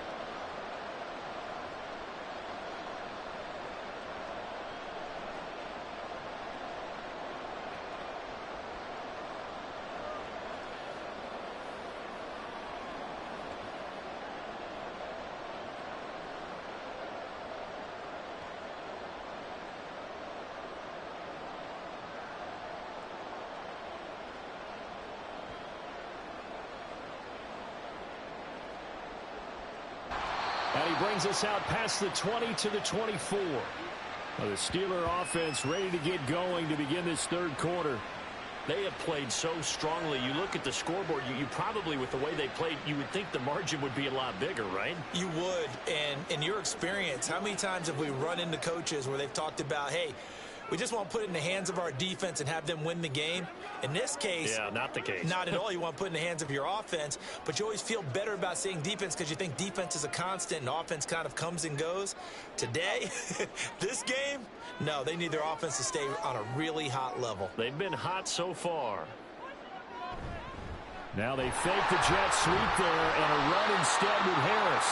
And he'll power ahead, but only for about 3 yards. Second down coming up. Not a lot of running room there, not a place to make a cut and kind of exit out because they had everything bottled up. Looked to me like the linemen were taking on their blocks really well and giving up no creases.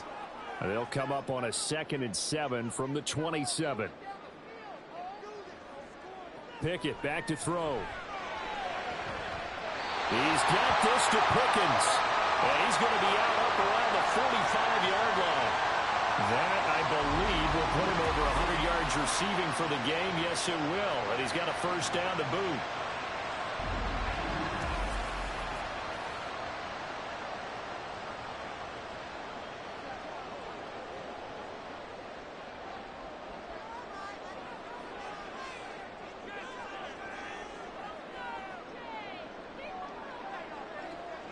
Pickett will look to throw it here.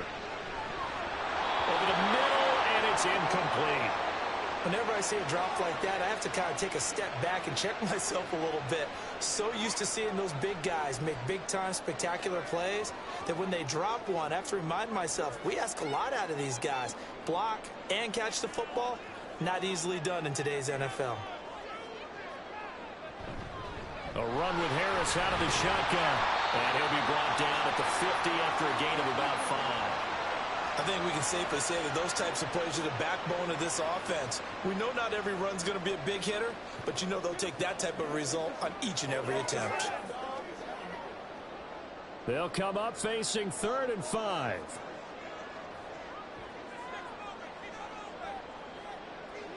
From the midfield stripe, they'll look to throw. He's got his target. That's complete. And they're going to have another first down as he's going to be tackled at the Browns' 36.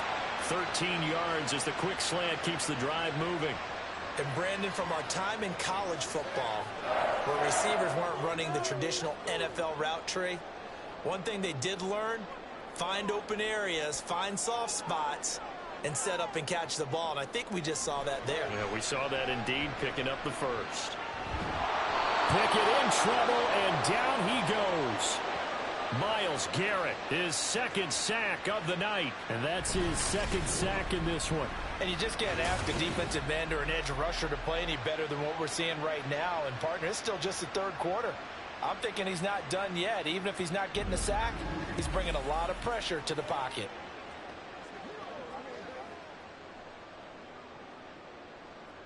And the job becomes twice as difficult now. After the sack, it's 2nd and 20. Pickett now from the gun here. And it's incomplete. Took a shot, couldn't connect. I know conventional wisdom says, hey, don't get it all back in one play. But sometimes you go ahead and try to. They tried to get it all back on that one. Weren't able to do so. A long way to go here on 3rd down for the 8th play of the drive. Pickett. Throw left side going to be taken in by Harris. And he'll get it inside the 40 to the 39. They do get 7 out of that, but not enough to prevent a 4th down. How about that strategy there, Brandon? 3rd down, they just said, we've got faith in our tacklers. We'll give you the short stuff, and just decided to protect the sticks. So every time I hear fans telling me tackling's not a part of the game anymore, plays like that, I can clip and save and show them you have to tackle well if you want to be a good defense. And anytime you see a kicker trot out to try one from 56 yards, you know everything's got to come off perfectly for it to have a chance. If the laces aren't quite right, if he doesn't hit the fat part of the ball just right, it's unlikely to go through, and that one winds up no good. Here's the Browns now. They get set for their first possession of the 3rd quarter.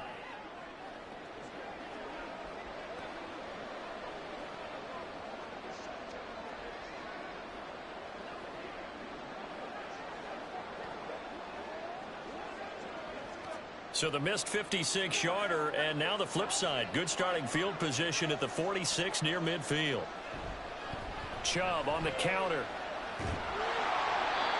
Give him 3 on 1st down. It'll set up a 2nd and 7. Give credit to the defense for stringing that play out, and they gave up no cutback angle. You know he was trying to dart through. No place for him to go. A nice job there, only giving up a 3-yard gain.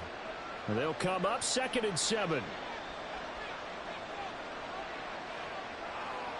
Now it's Watson. Going out wide, finds Chubb. And he'll get it down here to the 43. 9 yards to pick up there, and it's a 1st down. But they certainly had success throughout this contest, getting him the ball in the passing game, and there he picks up another 1st down. Whatever they saw going into this one, they've been able to capitalize on it, and no adjustment has been made to take it away. They'll go left side on the ground with Chubb. Down to the 42, 2nd down. In order to play really good run defense when you're playing a 3-4, those 3 guys up front, the nose tackle and the guys they call the defensive ends, they're usually big, big people because they're going to have to eat up a lot of blockers because it's usually 5 on 3. And when they do their job well, Guys who play on the inside, those inside linebackers, they're able to just roam and hit. Watson's throw taken in by Cooper here. And they're going to have themselves another first down as the tackle's made at the Steelers' 24-yard line. Big yardage there for the Browns, 18.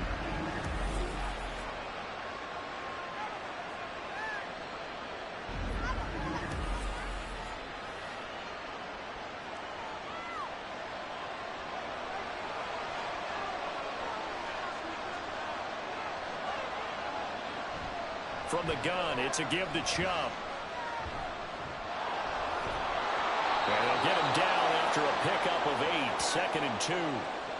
Offensive linemen love creating space for their guys carrying the ball, but when that guy also breaks tackles and creates extra yardage, they almost feel like he's one of them, and they really embrace him. Now a 2nd and 2.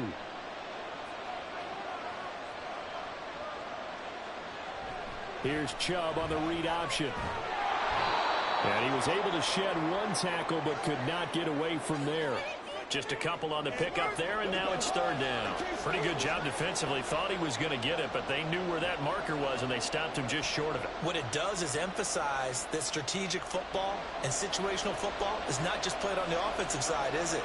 Defense understanding, as you noted, where the first down marker was and making sure they didn't get there. He's got the connection to Cooper. And he is going to lose yardage here. This will wind up a loss on the play, and that's going to bring up a 4th down. Now that was well defended, and as a cornerback, what you're taught when you see a wide receiver screen, either you get underneath the play before the blocking forms, or you're going to have to fight your way through it by getting through some blocking. That was a really nice play there. Hopkins' kick is good, and that'll bring him back within 4. It can be a thankless job sometimes to be a kicker, but they're thanking him right now. That's now 4 field goals. He's kept him in the game. He sure has. That offense has got to find its rhythm because I'm not sure that just kicking field goals is going to allow them to win this game.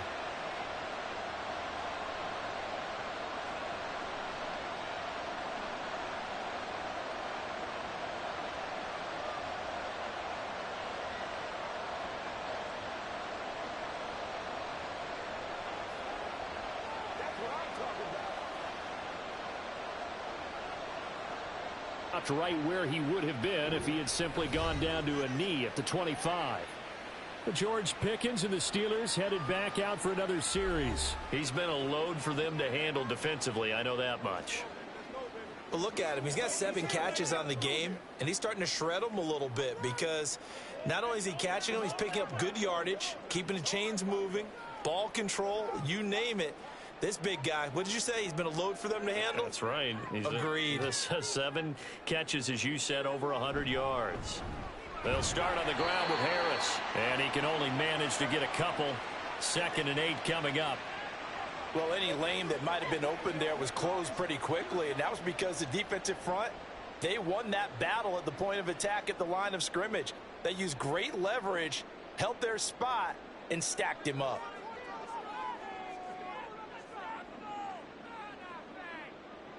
Looking to throw, Pickett. And his throw's going to be incomplete.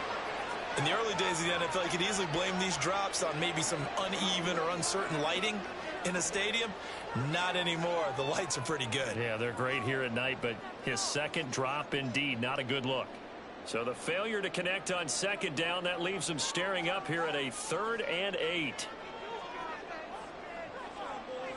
Here's Pickett. That's complete to his tight end, Freiermuth. And a good job defensively. They stopped him short of the 1st at the 32.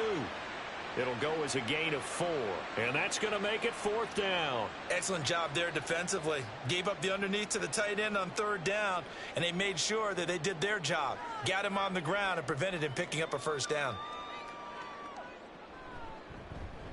On 4th down, the punt team is on as this is sent away. This is taken at the 23. 43-yard punt, but they get 9 back on the return. And out will come the offense as they take over. Heading out is the Cleveland offense now as they get set to take over here. And last time able to get 3. It's not what they wanted. They wanted 6, but they got at least something. They mustered something out of the drive. They'll take it. I like the way you've described it. Not ideal, but they'll take it. Anything to put some points on the board. But this time on offense, they don't even want to see the field goal kicker trot on the field. They want that ball in the end zone. Yeah, they'll be going for 6. They'll start on the ground here on first down. And they're going to have this across midfield and inside the 45. 118 yards rushing now on 23 carries so far. Chubb producing on that run, and he produces year after year for the Browns. Third in the league with over 1,500 yards in 2022. He quietly is in the top 20 all-time in both yards and touchdowns in a player's first 5 seasons.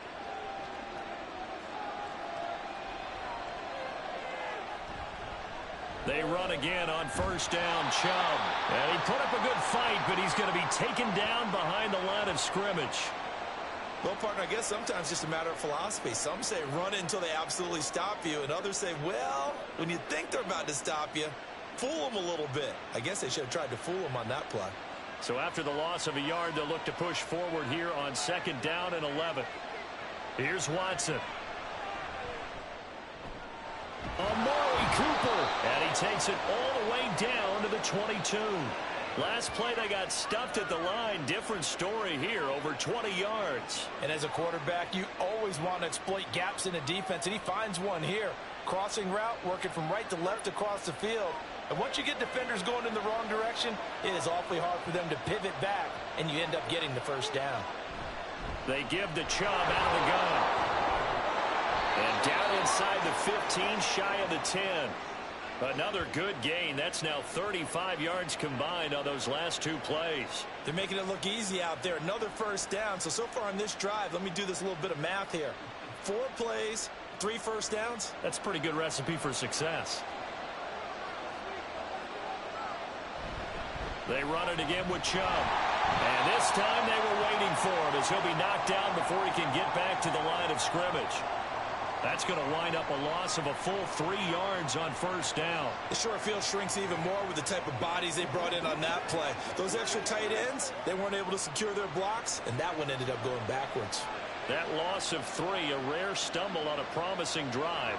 Here's second and 13. Chubb will get the call running left. And the reinforcements come in as they're going to stop him behind the line. 2 yards the loss there. Now 3rd and 14. Count me as a little bit surprised by what we just saw there, because this has been a pretty long drive, and normally you think that wears down a defense. In this case, looked like the offensive line let them down a little bit. Yeah, allowed the penetration and the ability to stuff him for a loss. Now on 3rd and long, they'll look to throw. This is the tight end, Njoku. Yeah, he'll work free from 1 tackle, but that's about all as he's taken down. They'll wind up getting just a yard, and it'll be 4th down. He wasn't the primary target, but I think it was almost like a check down situation, wasn't it? Yeah, hoping he can break some tackles, a big tight end, but he couldn't do it. Yeah, get into that big frame and hope he can scatter some bodies, unable to get it done. Hopkins' kick is good, and that'll bring him back within a point.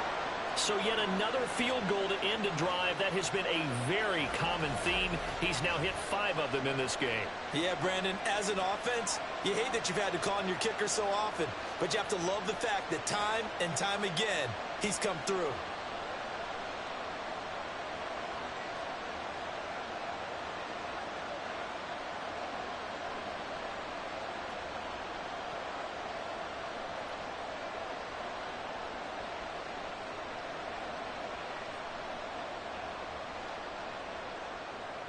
Following the made field goal for 3, Hopkins now to kick it off.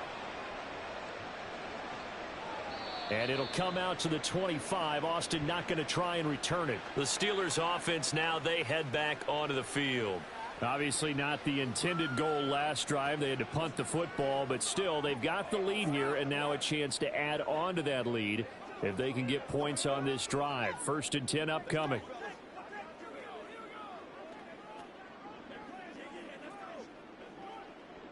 Pickett leads the Steelers up here with a fresh set of downs at their own 25-yard line. Back to throw, Pickett.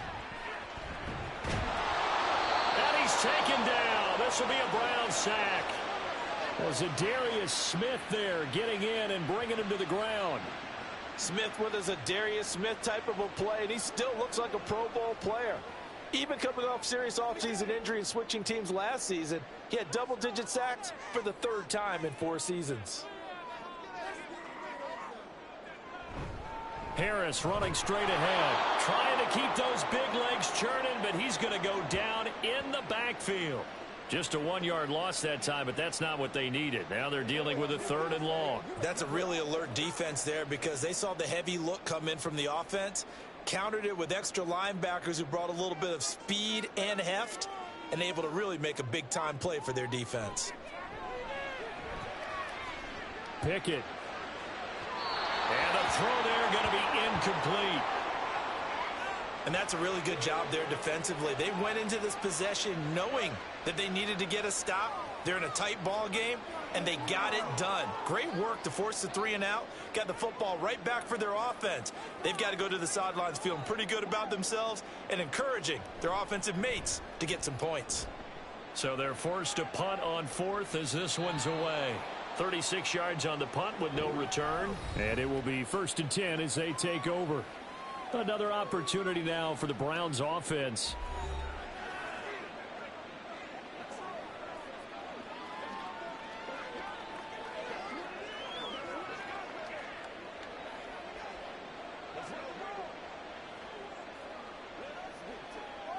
For the Browns, good starting field position as they have it 1st and 10 at their own 44. Here's Watson. He's got Njoku, his big tight end. It'll go down as a gain of 6, and it'll be 2nd down. They gave up the completion there, but this is what zone defenses count on. Catching the ball and not much run after the catch. Ball right on the 50-yard line. Here's a 2nd and 4.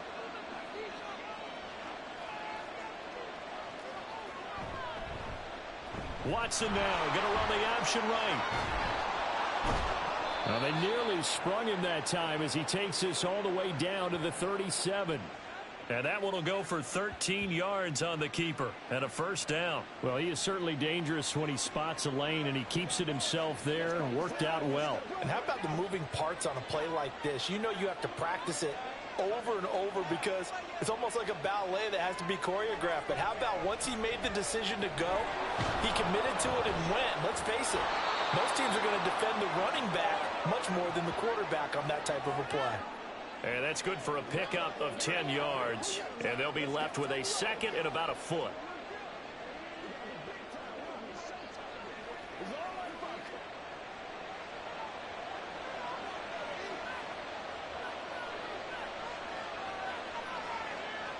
Now Watson.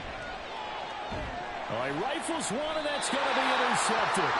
It's picked by the linebacker, T.J. Watt. And the Steelers are going to get it back here just shy of the 20. And that could turn out to be a giant play, Charles. You've got an offense driving to take the lead, but they're turned away on the INT. And I think that we might look back on this in the 4th quarter and say, that was the play of the game. And Pittsburgh getting set to take the field. These guys definitely hoping for a better showing than their last appearance. They couldn't really even move the football much beyond the shadows of their own goalpost, Charles. We'll see if they can get a better, more sustained drive going here. Yeah, and every team that we ever talk to says the exact same thing. When you start a drive from that deep in your own territory, the goal is a minimum of at least 2 first downs, because even if you have to punt then, you change the field position, right? You flip the field a little bit. They didn't get that done. This time they want to string together a nice drive and help themselves out. Throwing on 1st down, but this one winds up to be incomplete. I think he's got to be careful not to force anything into coverage right there. There weren't really any throwing lanes, but the best part for him, he's got 2nd and 3rd down to fall back on. A 3rd quarter now, to 1-point game as they line up 2nd and 10. Pickett, he'll look to throw it. He finds his man Johnson. Stopped at the 24-yard line after a gain of 5.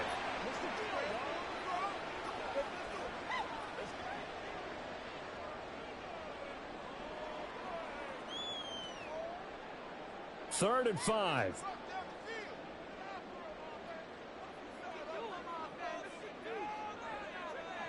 Operating from the gun. Pickett. A short one there to Freiermuth. And he'll get this up past the 25 before he's out of bounds. So just 3 yards on the completion there. And that'll bring up 4th down. I know where we're headed on this. Terrific catch, gets his feet down, sets up a 4th down and short situation. But I bet we're wondering, why didn't he get to the first down marker running his route? Am I correct? You got to know where the marker is, right? Got to figure it out. I know every receiver is taught that. Sometimes circumstances change it. At least they have an opportunity to make a decision with not much yardage to go.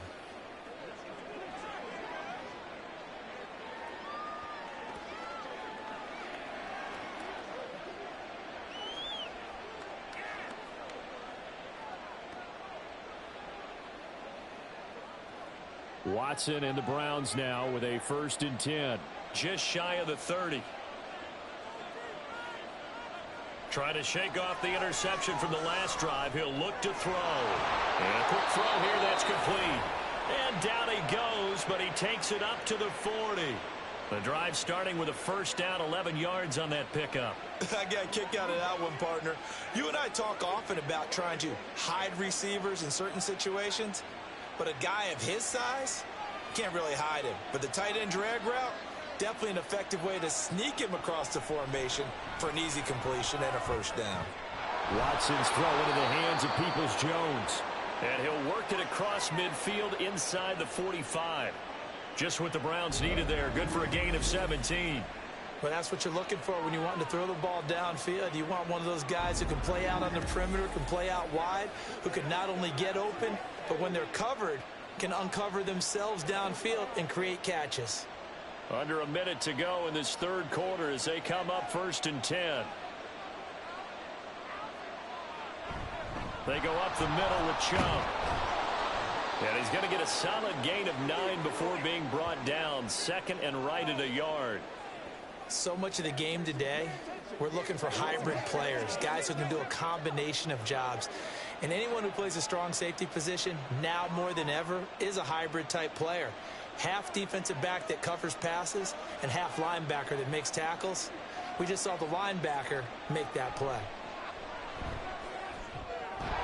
That pass complete to Moore. They call his number again. It's his 6th catch and a 1st down.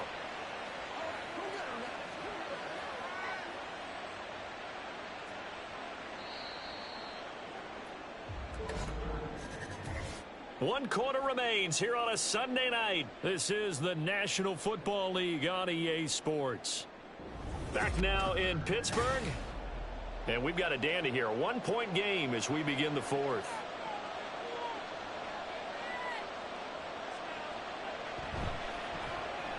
To the left side and complete for Amari Cooper. They get him to the ground right on the cusp of the red zone after a pickup of 5 or 6. That's now 4 completions in a row. A good bounce back following the interception last drive. Certainly not letting it affect him, that's for sure. And we all know interceptions are going to happen. So the big trick, don't let it affect you going forward. Most of the good quarterbacks, they just tell the ball boy, get that one out of the rotation, give me a fresh ball. And this is going to be intercepted. Picked up by DeMonte Kazin. And the Steelers are going to take possession here. It's a touchback, and they'll take over at the 20-yard line. That's a beautiful read there by the safety. It's zone coverage, so he's just going to sit back and watch. He knows he can't get beat deep because he has the end line to protect him. So he can react to everything in front of him, and he makes a great break on the football and comes down with the interception. And Pittsburgh getting set to take the field. Another important 4th quarter series coming up. That last INT helping to maintain their slim advantage.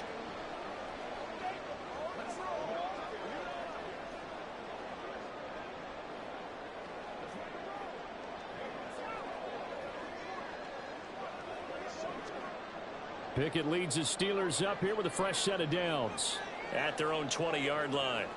Now Pickett. A short one there to Freiermuth. And they'll get 8 out of this before being stopped at the 28. Now that's staying ahead of the chains. Really good pickup on 1st down, hitting the tight end there. Now it brings up a 2nd and manageable. Just found a hole in that zone. Line of scrimmage, the 28 now as they come up on 2nd and a couple. Pickett sets up play action. His throw incomplete. Anytime a ball's thrown in the middle of the field and it's popped up in the air, I expect someone to catch. It doesn't matter whether it's offense or defense because there's usually a great amount of bodies in that part of the field. In this case, no one came up with it. After the incompletion, here now, 3rd and 2. Trying to pick it up on the ground with Harris. He's going to be a yard short. Needed 2, but only got 1. 4th down. Well, they picked up a portion of it, but not all that they needed. Now that leads to a decision on 4th and 1. Let's see what they decide to do.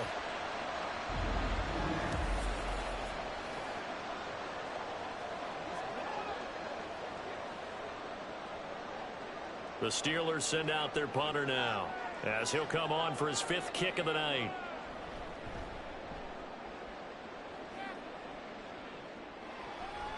That's pulled in at the 32. They'll score that a 36-yard punt. And they will take over 1st and 10. The Browns set to take over. Their defense accomplished step 1 of the mission. They forced the punt. Now they'll look to erase that deficit and take a 4th quarter lead.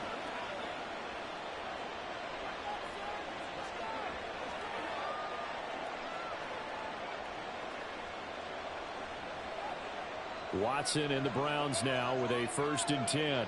At their 35-yard line. He'll start things off with a handoff to Chubb. And he'll get this up to about the 40. 5 yards on the carry. Good pickup on 1st down. Well, they did throw interceptions on their last 2 drives, so no surprise at all they decided to start it with a running play. I'm actually a little bit surprised, though, that they got as much out of it as they did. Yeah, decent little gain. Puts them in a pretty good spot for 2nd down. Faking the give. Now Watson steps away. And he can't get rid of it. He's taken down. Montravius Adams able to drop him for a loss of 4 from his defensive tackle spot. Defense went 3-4. They got some push from the inside.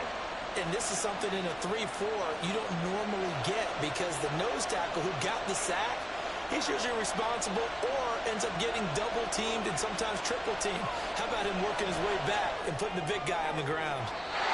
Now the throw on 3rd down, knocked away and incomplete. So many times when we talk about coverage, we're just talking about a defender running with a receiver, but a big part of it is understanding where the football is, finding it. In this case, when it arrived, it wasn't a surprise, and he was able to bat it away. The Browns send out their punter now, as he'll come on to kick this one away. Here's Austin. Call that a 41-yard punt, 6 yards on the return. Pittsburgh set to take over again on offense. Their defense got the stop, forced the punt, and now you really start to monitor the clock as they nurse this slim lead.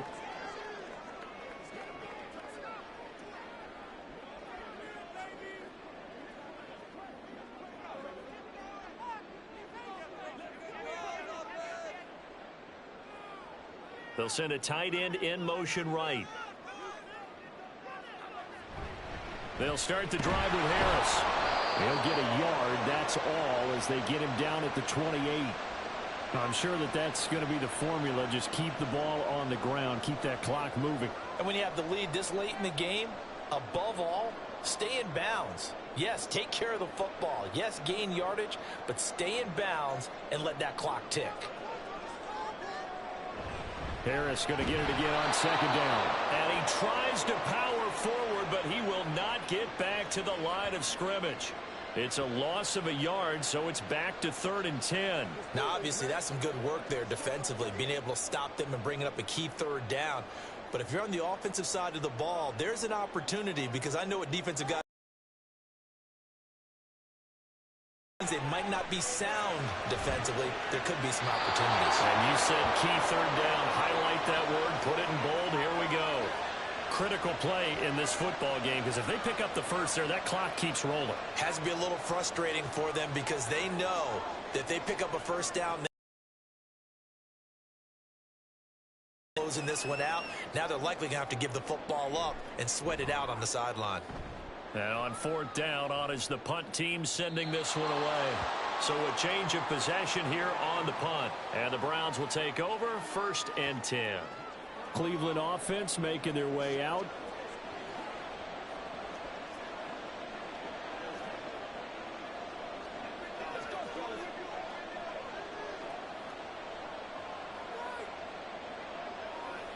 Watson and the Browns now with a 1st and 10. Just shy of the 30. To throw is Watson. And that's going to be caught by Peoples-Jones. And this will leave him a yard short. Nice pickup of 9 yards on 1st down. I got the sense that the defense created a little momentum for them there, didn't they? Did their job, forced the punt. Now, nice start to the drive. Offense has to do their part. Yeah, they certainly do, but what a great start for them. And they got to go thank the guys on D. On 2nd down, here's Watson. And now Watson throws another interception. Levi Wallace with a pick. And his guys are going to get the football at the 37-yard line. Partner's bad enough when you just can't hold on to the football. But when your quarterback's throwing it to the other team, that's 3 interceptions now, 4 turnovers for the game. You really have no chance to win the football game. The Steelers offense now, they head back onto the field.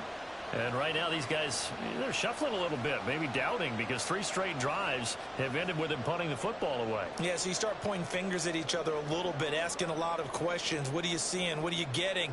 Maybe trying to narrow down your playbook a little bit and maybe get simpler rather than more complex in order to try and fashion together a drive.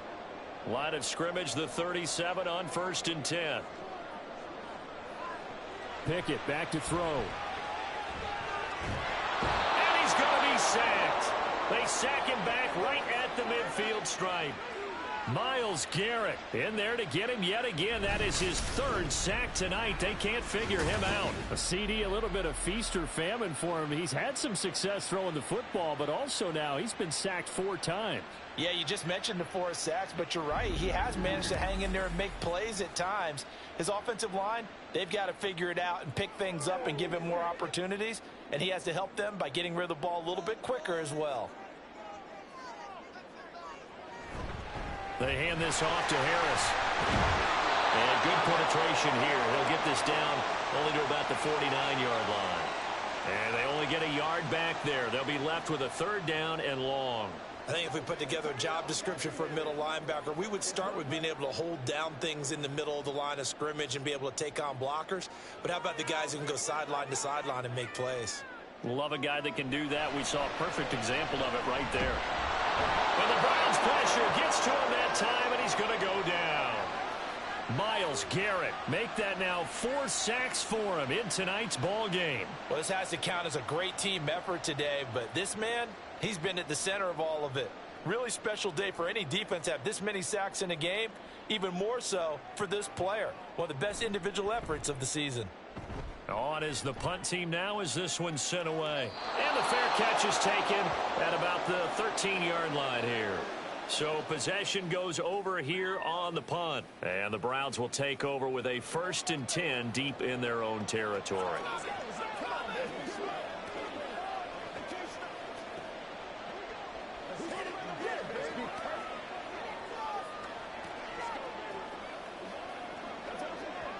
Watson and the Browns now with a 1st and 10. At their own 14-yard line. They start on the ground with Nick Chubb. And maybe a measure of revenge there. He's had his way in this one, but this time they get him behind the line. Nice effort defensively there from Cole Holcomb. That was well played there defensively. 2 tight ends in the formation, which essentially gave them 7 blockers up front. Hard to imagine with all that size and beef that they could let a tackler through, but that's exactly what happened. A loss resulted. The throw over the middle taken in. They get 11 back on that one. It leads to 3rd down. Tell you what, he's been able to put the ball in some tight spots all game long. That throw, no different. Yeah, a lot of people would call it a gutsy type of a throw. I think he looks at it as, I can do it, so it's not that big of a deal to me, and I'm going to keep firing. 2 yards still to go. 3rd down now. They'll run for it. Here's Chubb. And he gets the 1st down here as he's taken down at the 24. Only 3 there on the pickup, but that's enough to move the chains. Well, someone's been having a good game so far, and you know something? A lot has been power running. They decided to turn him loose again on third down, didn't they? They did indeed. He delivered the tough yards. On first down, Watson. And that is incomplete. He couldn't hold on through the contact. Brings up second down. As this old brain remembers, when I see 5 wide receivers on the field as a defender, I know the ball's coming out high.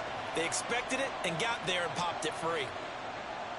After the incomplete pass, here now is 2nd and 10.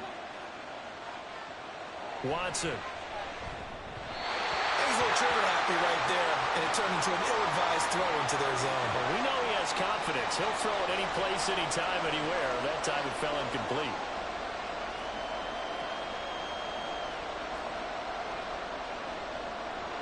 So back-to-back incompletions, and that has him staring at a 3rd and 10.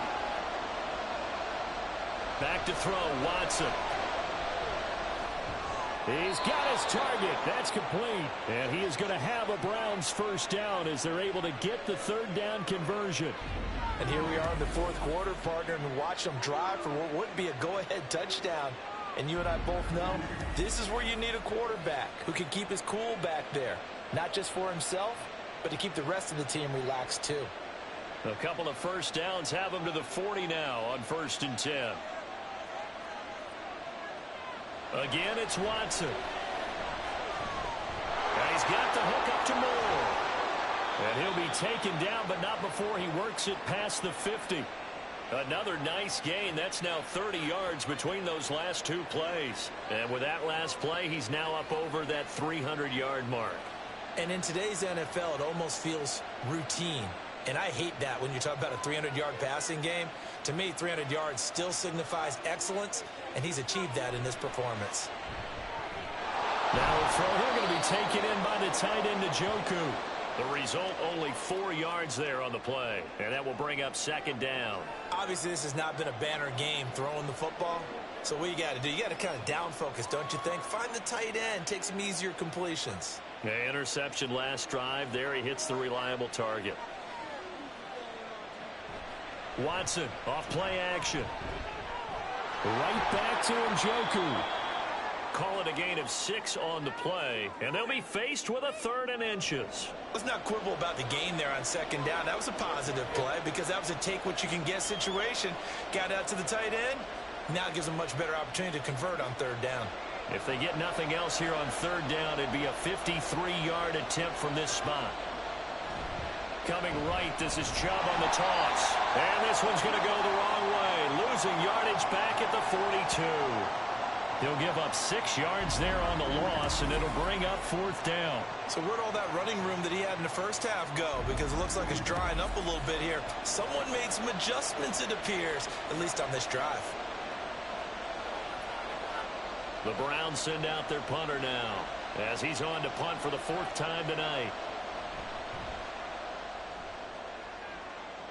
And no return here. Where will they spot it? They say just outside the 20-yard line. The Steeler offense set to regain possession. Now, if you're a fan of punting, and I know that not many people are, but this game kind of turning into one for you. Well, it's okay if it's a skills contest, right? We're really into it then, but not during the course of an actual game. This has turned into a field position game, though. Sometimes the better punter may actually determine the outcome. Pickett leads the Steelers up here with a fresh set of downs at their own 23. Harris will start the drive out. And this will go as a gain of 7 as he gets it to the 30-yard line. I know that every now and then we get in those meetings with coaches, and you almost want to roll your eyes when they talk about staying on schedule when they're moving the football. But would you say a 7-yard run is ahead of schedule? 4th quarter with the lead, you love that, don't you? No doubt about it, because staying on schedule is trying to get 4 downs on 1st down. They did that plus 3. Give him a yard on the run there, and that's going to set up a 3rd down and 2. A big part of a middle linebacker's job is being able to take on blocks and then go make plays. But the best ones, they have those big guys in front of them playing defensive line that hold blockers off of them and allow them to flow sideline to sideline and make the big hits. 3rd and 2, Pickett. A short one there to Freiermuth. And he will have a Steelers first down. At least it appears that way. And he got it by maybe the length of a football. He's been the go-to guy. They needed a big play there on third down. Went his way. It worked out. Doesn't matter whether they've scouted it or that they think he's going to get the ball. He has a knack for finding his way open and completing the connection. To the air on first down with Pickett. Finding Johnson on the out route. That's complete. Well, they had a gain of 1, then 2, and now 3.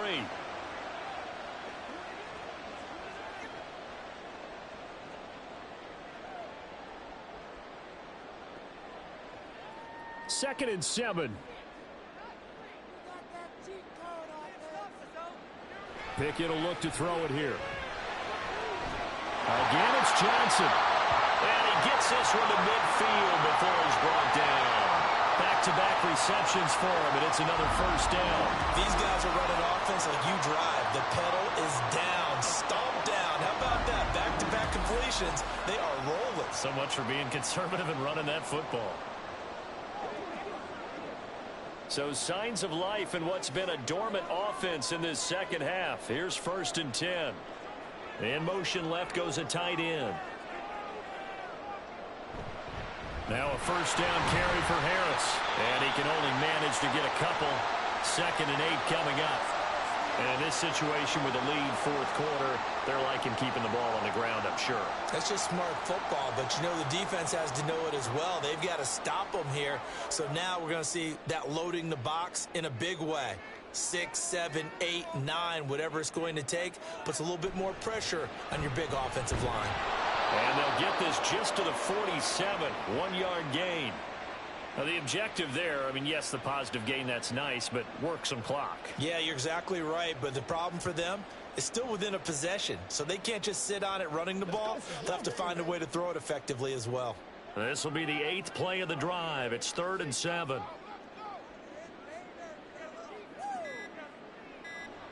Here's Pickett.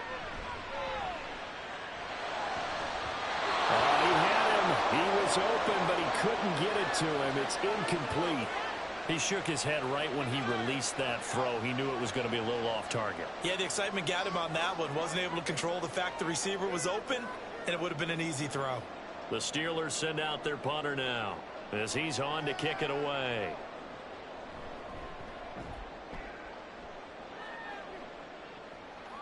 And well done here. That one will kick out of bounds at about the 8-yard line. So now it's Watson and the Browns down by 1. A little under 2.5 to go. Plenty of time here. They've got 3 timeouts and the 2-minute warning as they've got it 1st and 10. So well done there. And these punters, they get more specialized and better each and every year, don't they? They sure do. And now it's really not the American punters. It's the Australian punters with their kicking academies and that flat drop and just kind of kicking the nose of the football. They're able to almost stop it where they want to, like a good golfer can check one up. Throwing on first down, but this one winds up to be incomplete. One thing I have learned, receivers don't mind high throws so much to the sideline, but do that over the middle to them, and not only are the DBs going to throw a little verbal trash their way, when they get back to the huddle, they're going to have a few words to say to their QB, aren't they? Yeah, hung out to dry a little bit there on the high throw. Luckily fell incomplete. Throwing again is Watson. To the sideline. Wow, what a catch. Doesn't get a lot out of it, but he is able to keep the feet in bounds. He's been a busy man here in this one, and they're showing off some nice footwork to stay in bounds. And with those types of catches and the volume that we've seen in this game, wouldn't you keep him busy as well? I would. Of course. You got to keep throwing it to him. He keeps making plays. Fourth quarter, 2 minutes on the clock in a tight 1-point game. So the Browns in possession of the football here as we get you reset.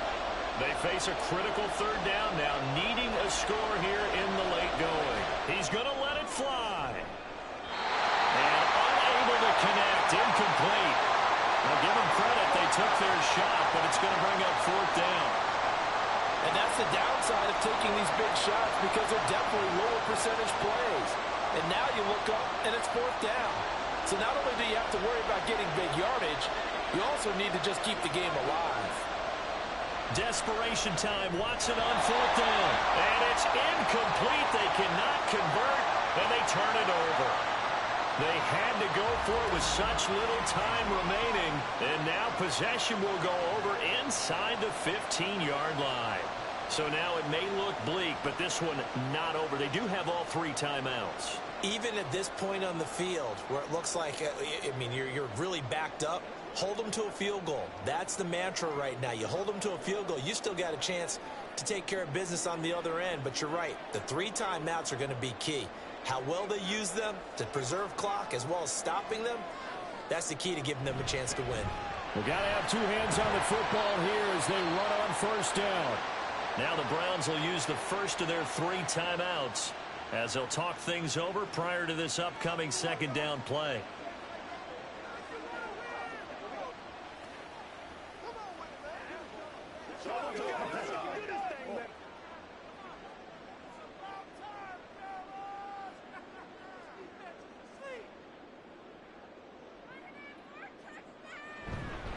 He's going to get it again. Just looking to get forward and protect the ball.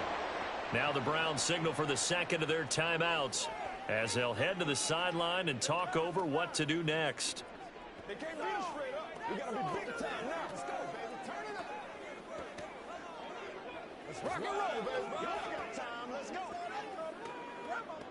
Here's 3rd and 3.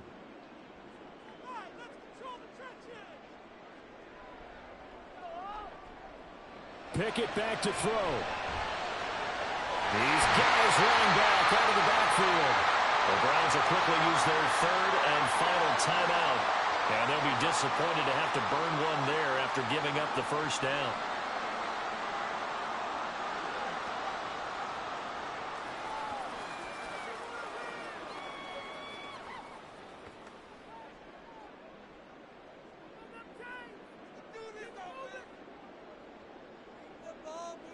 And they take a knee.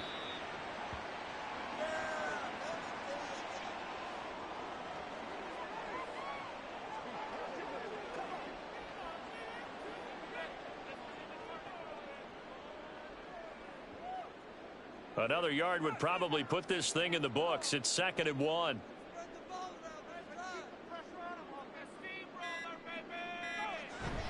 Harris. Touchdown, Pittsburgh. And how nice is it to have a guy like Najee Harris in the backfield when you get down near the goal line?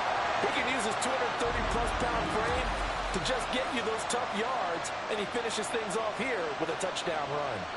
Boswell for the extra point.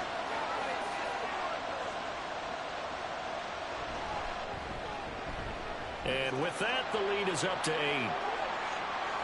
So that drive spanned 5 plays. And it was Najee Harris who finished it off with a touchdown run.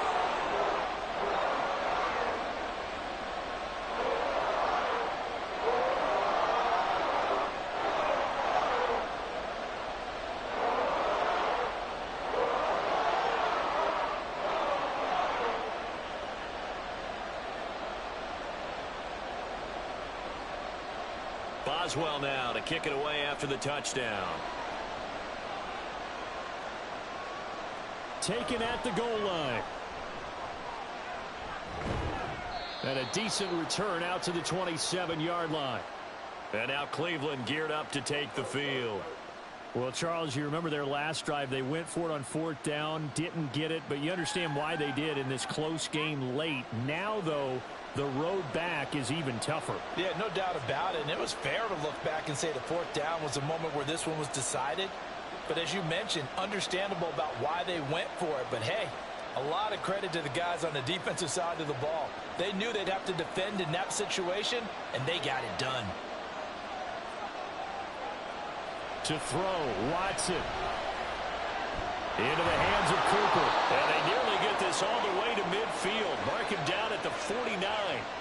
And this is obviously a spot where you lean on your stars. Get the ball to them in open space and let them do what they do.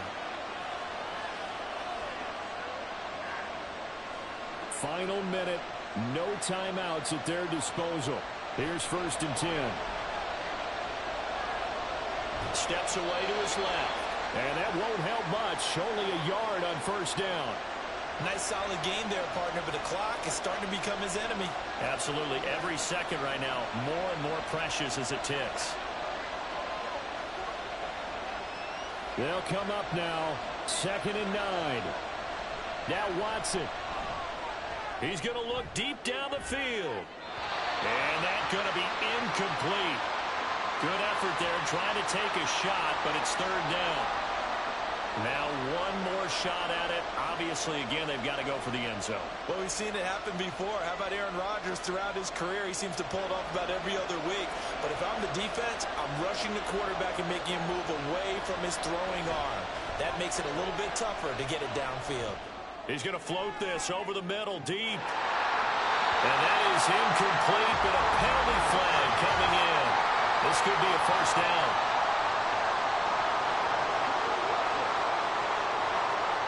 So the game will continue for at least one more play.